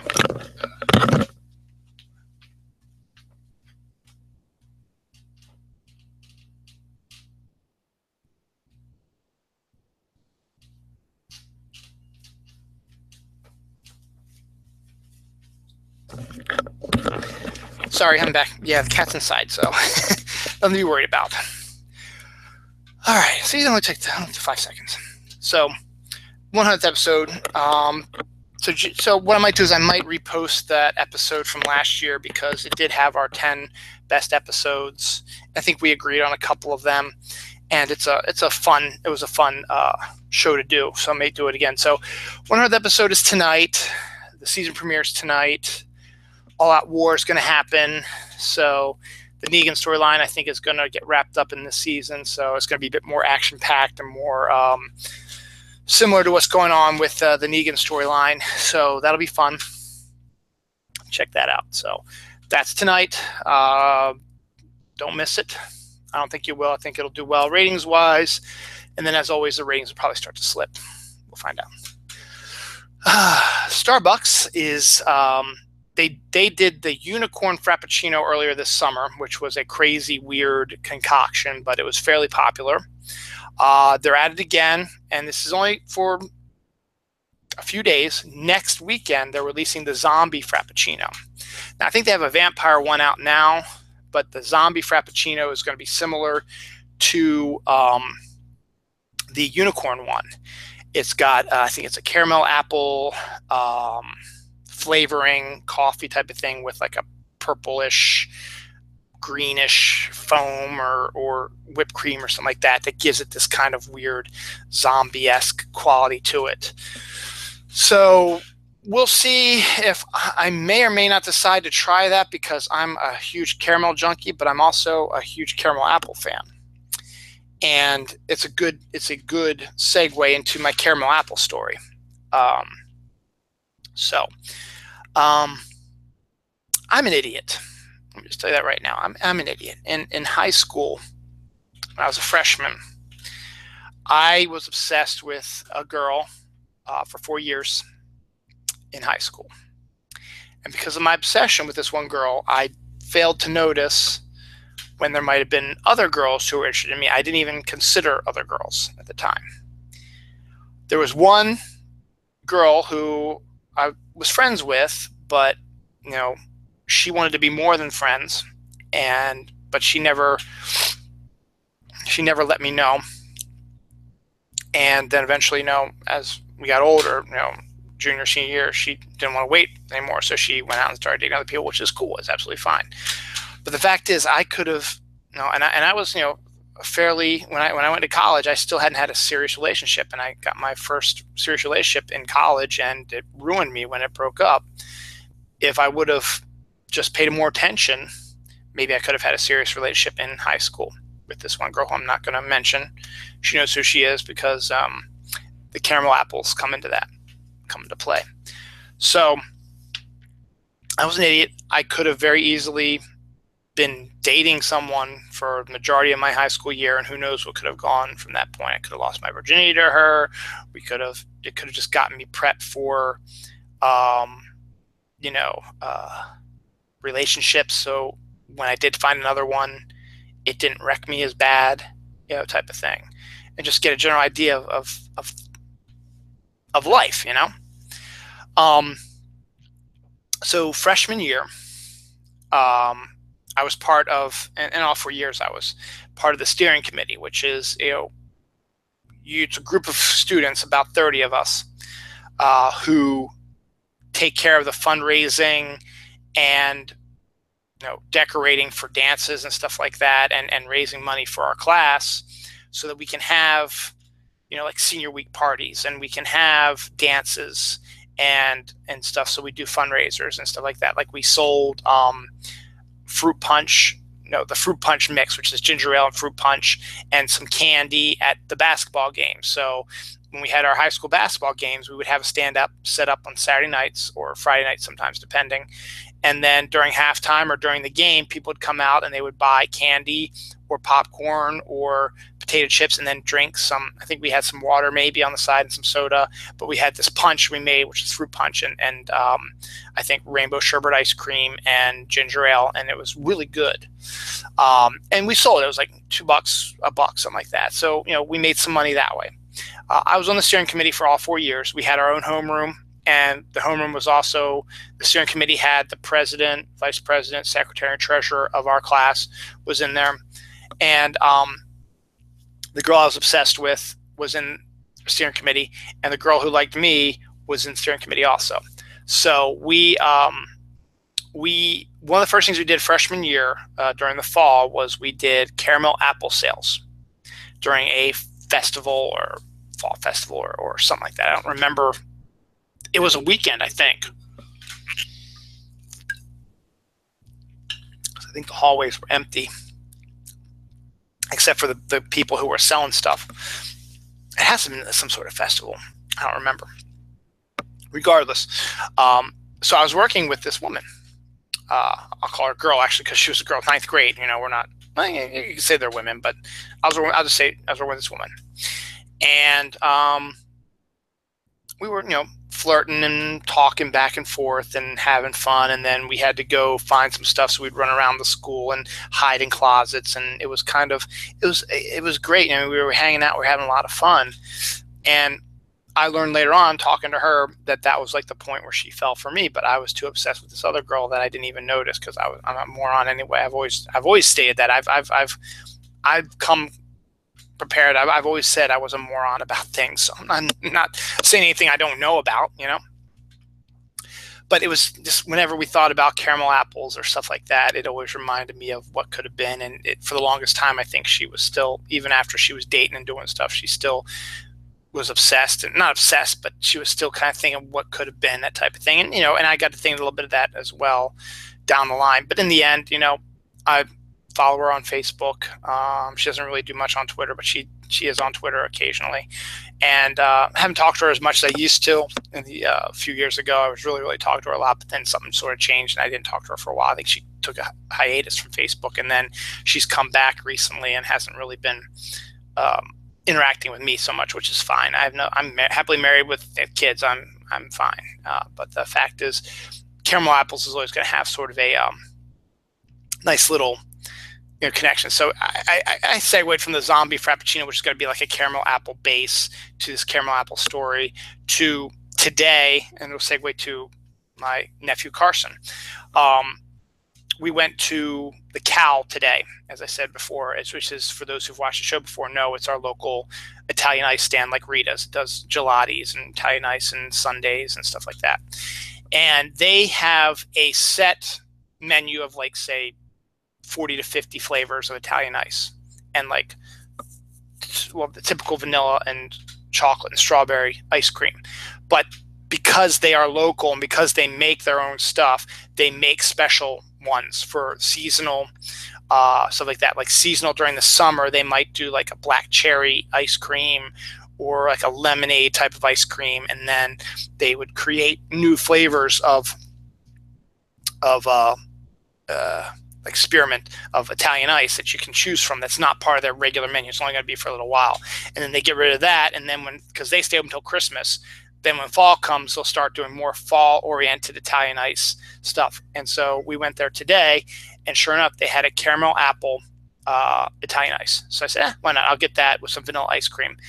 It was good. Didn't get as much caramel in it flavor that I wanted to, but it was still good. And again, it just made me think of caramel apple, my caramel apple buddy, and what could have been, and the zombie frappuccino. So it's all connected. It's all connected. So, but the reason why, and this is where the connection also goes, the reason why we went to the Cow was because my nephew Carson,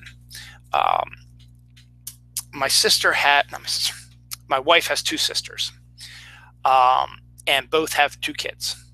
So I have 1, 2, 3 other nephews and 1 niece, and then my kids. On my wife's side. On my side, I have my 2 nephews I talked about earlier who are in college. So that's also my kids' cousins also. They're just older. It's just the way that my sister basically got married 10 years before I did. And so when Dawn and I got married, they already had 2 kids. And they were young, but at that point, we hadn't started our family yet. And we didn't start our family until 2006. So now here we are, 2017. My nephew Luke is at college, and my nephew Drew is going to be going to college in a couple of years. Whereas on my wife's side, all the nieces and nephews and cousins are the same age. My son Noah is the youngest, but only by 6 months. My sister-in-law Catherine's twins are 6 months older than Noah. Carson, who we're going to talk about, is about 9, let's see, May to June, July, August, September, October, November, December, January, February, March, about 10 months older than the twins. And then my daughter is exactly 1 week younger than my niece.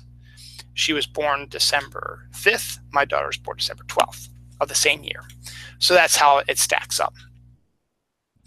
Anyway, my nephew Carson, his parents live down in Ashburn, Virginia, about an hour and a half away from here. It's not a bad ride. Holy shit.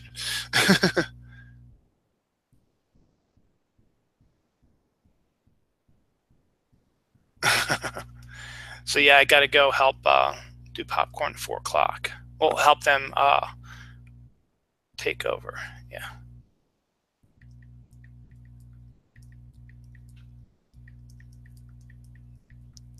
Sorry, I had to answer this. So surprise, my wife just texted me and it's live. So they're about an hour and a half away. It's not a bad drive, and we usually spend most Thanksgivings down there, but not this year. But both my niece Kylie and my nephew Carson are heavily into ice stuff. My niece Kylie is on a synchro figure skating team, so they do a lot of tournaments all over the country. Well, mostly on the eastern seaboard. I don't really think they go further west, but they do mostly seaboard. And my nephew Carson is on the travel hockey team that they have down there. So travel hockey, it's ice hockey.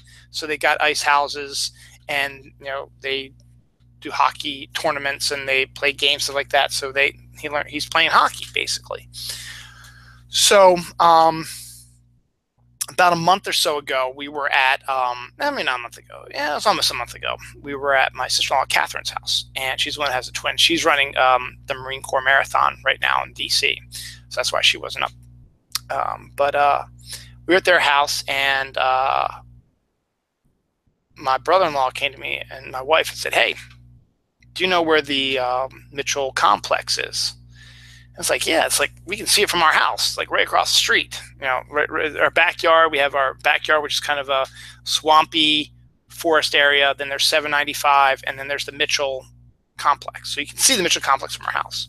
It's like, yeah, we can see it from our house. Like, we're going to be there. What? I didn't know they even had a sports complex over there. I mean, I knew they had the golf, and I knew they had the miniature golf, but I never knew they had a sports complex over there. So I was like, okay. I mean, basically, yeah, it's the Mitchell Sports Complex or the Reisterstown Sports Complex like that, and it's in Reisterstown, and it's near the Mitchells. It's like, okay, so that's the only Mitchells I know of. So I was like, okay. So we drove over early to make sure that I didn't get lost. I mean, I knew where Mitchell's was and I knew how to get there, but I didn't know where exactly the ice house was.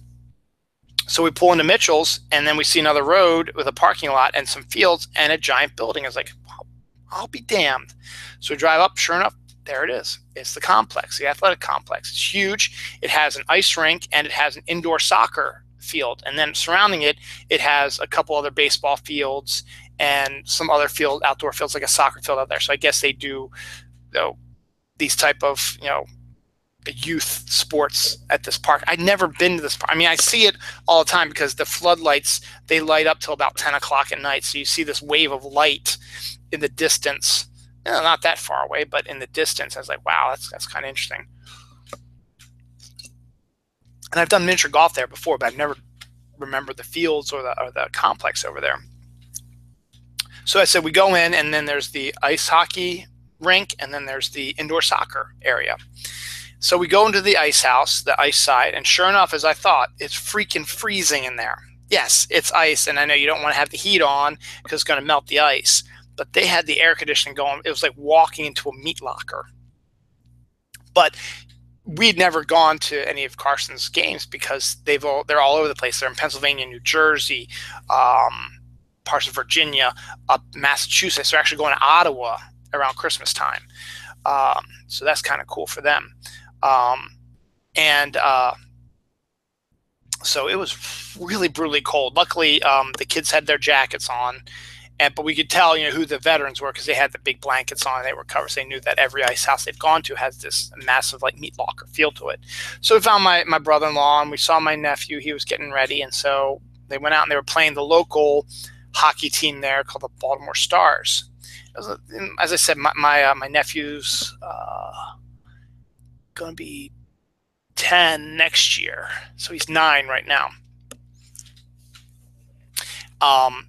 So he's really good at hockey, and their team is really, really good. They've been playing together for a few years now, so they know each other really well. They know how to play with each other. So I'd never, as I said, never knew this was even a place.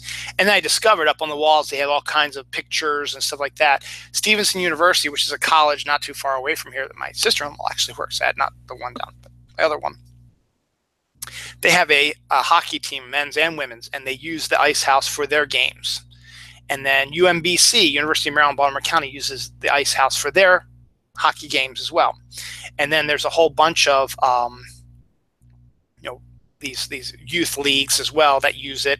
And then there's Loyola University, which is a preparatory school. They also use it as well for their hockey team as well. So it gets a lot more use than I thought it did. But it's a regular size hockey rink. I mean, it's not a little dinky one. It's a full size hockey rink, and they are part of the Washington Capitals Rink Watch or whatever. I guess they have a connection with the Washington Capitals or something like that. I don't know. But I'd never seen them play before, and it was really quite interesting because I've never been a real big hockey fan, but it was really, really interesting to see my nephew play as he did. And he was wearing number 55, which is funny. I just happened to pick this, it was my lucky Ravens shirt, and it's Terrell Suggs' number is 55 also. So basically I was like cheering for him. And not knowing it when I put this on, it's just my special Raven shirt, but he was also number 55, which is really cool. So that was kind of neat. So it was very interesting to see that. And then after they actually, my nephew's team won by the slaughter rule. They go 3 periods, 15-minute periods.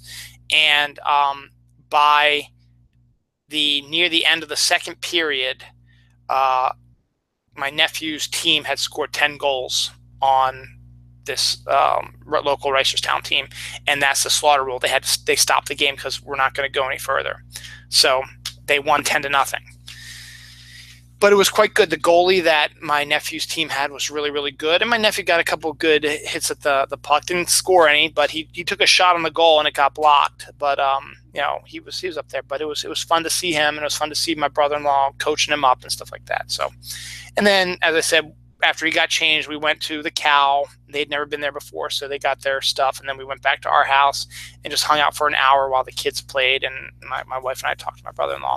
So it was nice. It was a nice little thing. And then my wife had to go and doing the popcorn sales. So I'll talk to you later. So that's good about that. So where are we at now? Wow, I'm going in almost 2 hours. A few more things. I'll move them along real quick.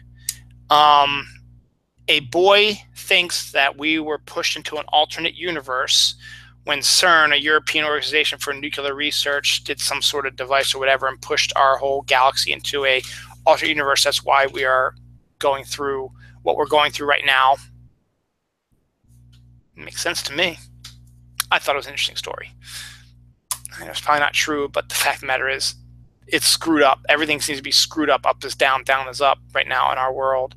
And just things that no one should be getting away with, or people are getting away with now. So it wouldn't surprise me if we got pushed into an alternate universe. So kind of interesting story. Ken Griffey Jr.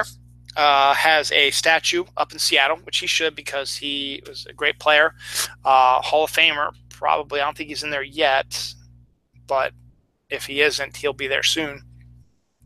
But they have a statue outside of Safeco Field, which is where the Seattle Mariners play. And apparently, someone stole the bronze bat that he has as part of the statue, which is kind of odd. Either it was a secondary piece that was not attached to the statue itself, or it was attached to the base but made it look like it was attached to his hand when it really wasn't, or it was attached to his hand and somehow they were able to cut off. But they stole the bronze bat from that statue, so that's kind of an interesting story.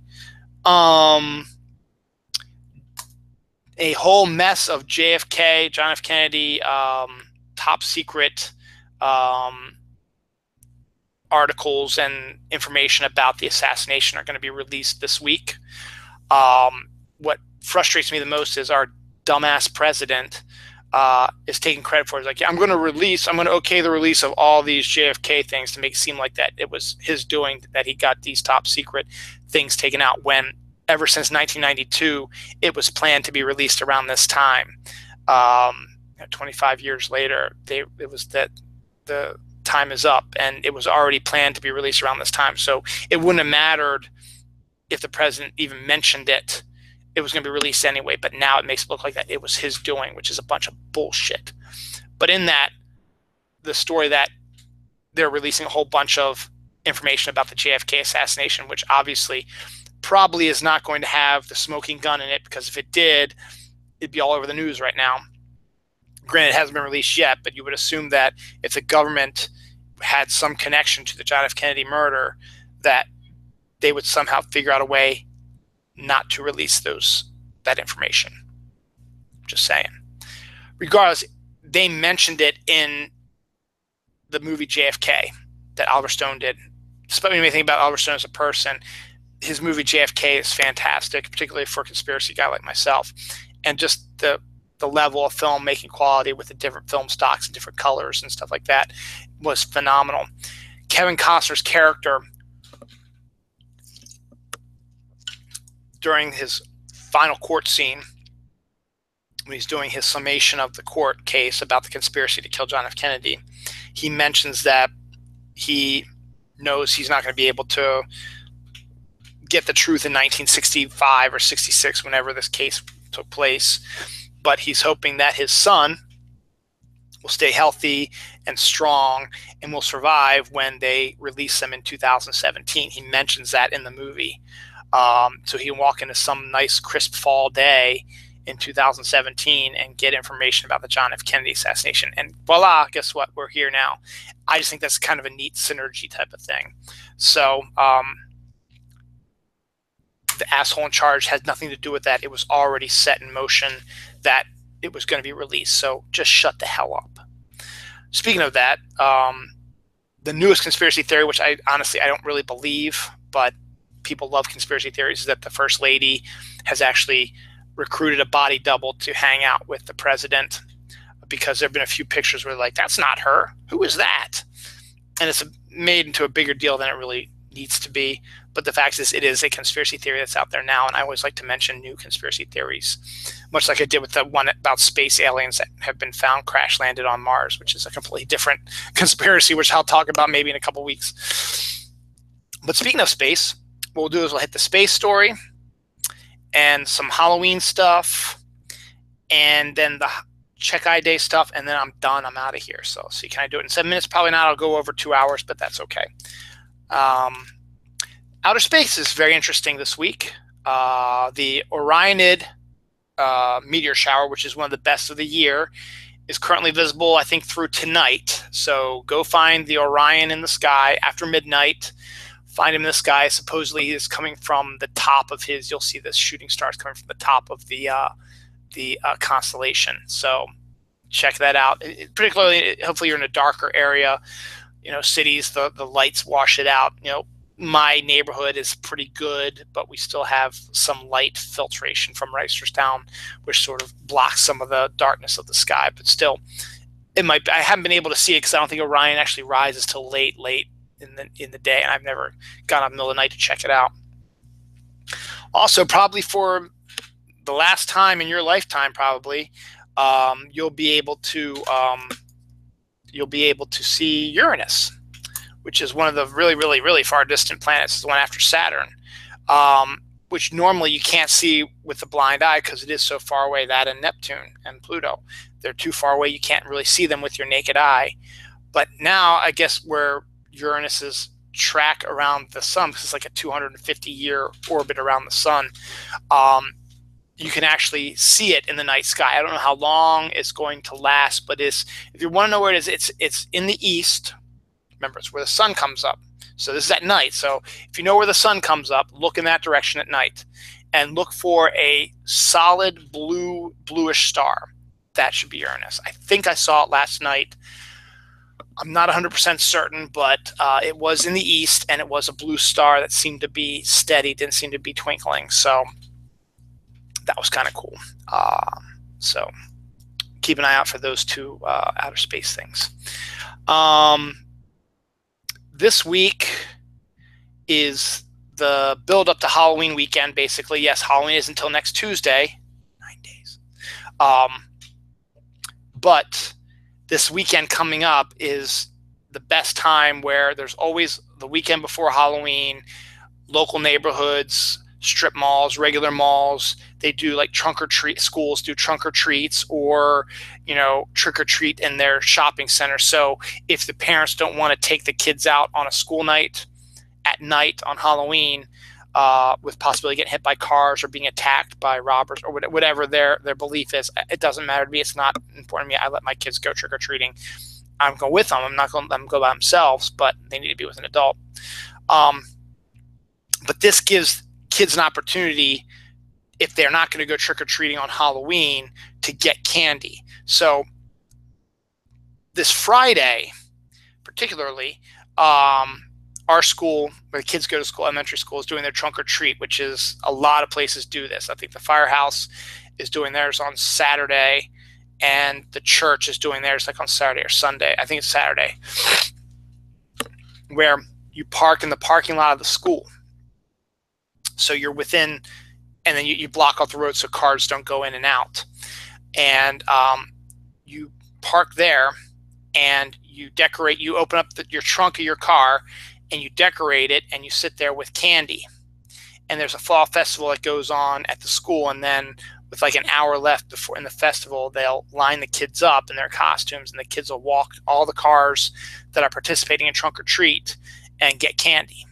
So that way they can get their trick or treat done in a safe environment, because there are going to be no cars rolling around there, with their parents and with their teachers and with their friends. And it's a safe environment. You're not wandering around a strange neighborhood. You know most of these people, and you get candy that way.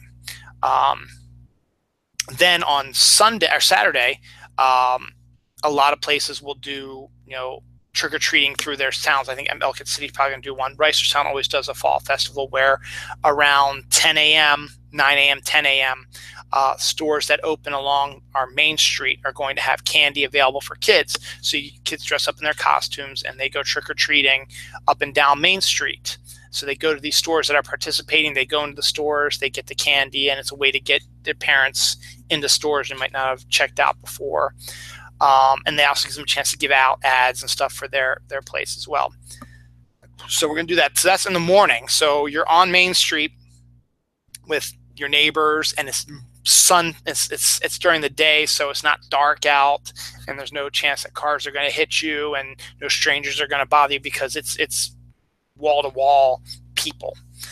And so that's going on. And then there are strip malls and regular malls that will do this stuff as well, where they'll do trick-or-treat at the mall or trick-or-treat at the strip mall. Again, a one area where everybody is involved, and it's during the day, so it's bright out, and there's not any chance that anything bad could happen. So they do that. And so we're doing the Halloween Fest on Saturday in Reisterstown, but also Halloween Comic Fest is going on Saturday as well, which is basically free comic book day, but at Halloween. So in conjunction with these trick-or-treating events at strip malls and stuff like that, a lot of comic book stores are in strip malls or malls or whatever, and they participate in this trick-or-treating stuff, which is always the weekend before Halloween. So they set this Halloween Comic Fest for that day, and the kids go trick-or-treating and at the mall or shop like that. But when you go to the comic book store, you get free comic books. You might be able to get candy also. They might be giving out candy as part of their free deal.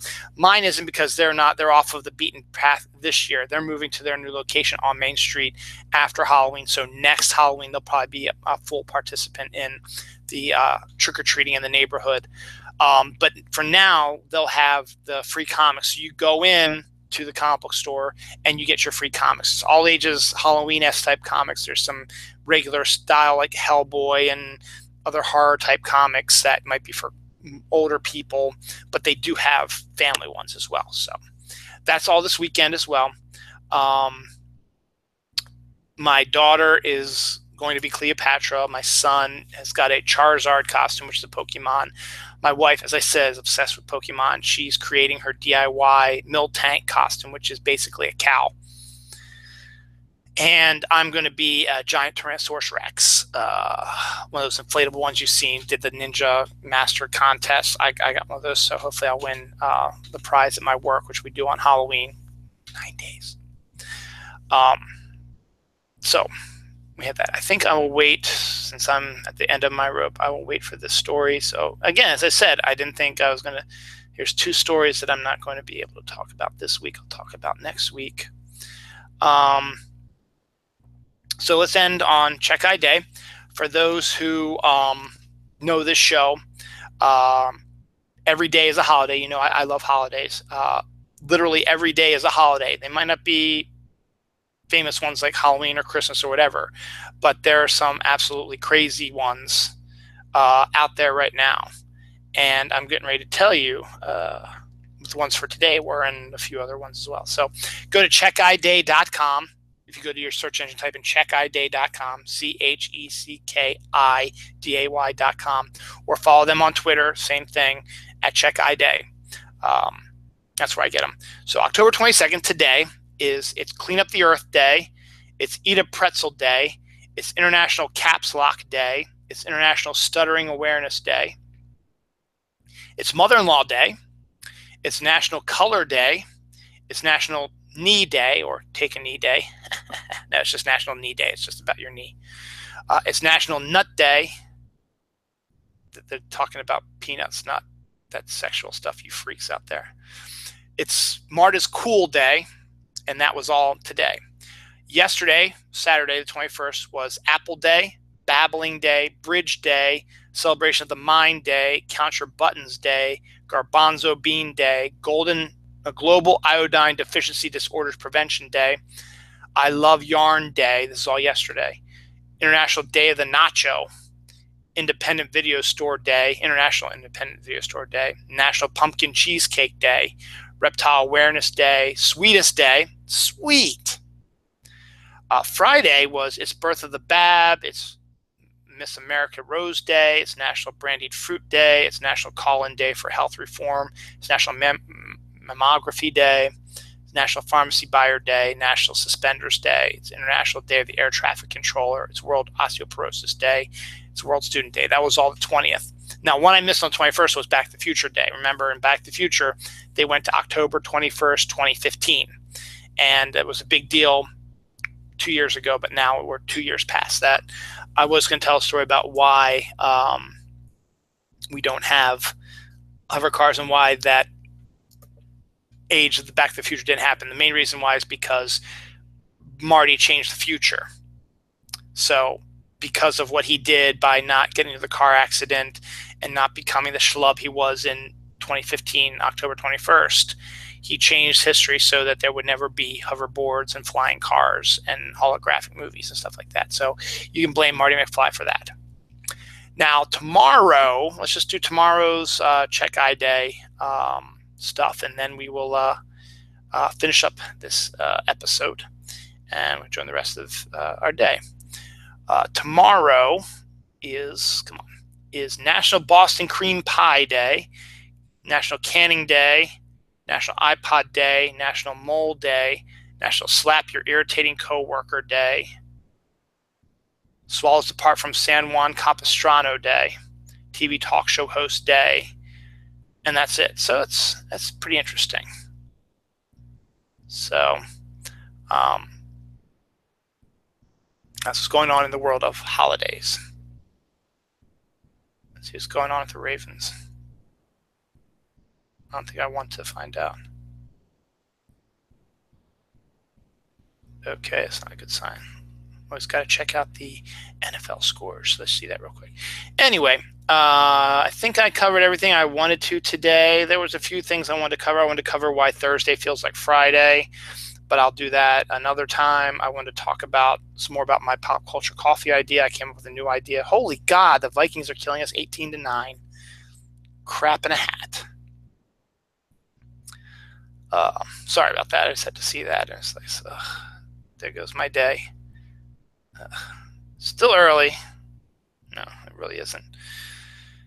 Anything else exciting going on? No. Anyway, I'll probably end up maybe watching the rest of that stupid game, and then I gotta go get my son and my wife from Popcorn Hell. So on that note, I'm going to say farewell. Thanks for watching my one viewer I had there at the end. Go back and watch what you might have missed earlier. I'll be posting this later tonight. Don't forget Walking Dead, new episode. If you're a fan of The Walking Dead, new episode starts tonight. New season starts tonight. It's the 100th episode, and things are going to go absolutely bonkers, I believe. And next week, we'll see what's going on. As I said, we got a busy weekend. It's the weekend before Halloween. Maybe I'll get Jerry Fletcher on here. I don't have an idea for a Halloween top 10 because we've done everything already because we've been doing this for 4 years. So we'll have to figure something out maybe eventually. Maybe we won't do anything. I had an idea, I think, for one. I'll send it to her and we'll see what happens. But if not, I will cover some of the stuff I didn't cover in this one. But I think I hit exactly what I wanted to hit. I hope you enjoyed this episode. Now go out. It's a beautiful day right here on the East Coast. Go out and enjoy this last bit of nice weather before October really comes back with a vengeance. We're going to be in the 60s and 50s next week, which is fine for me because I love this kind of weather, but this is a nice day also as well.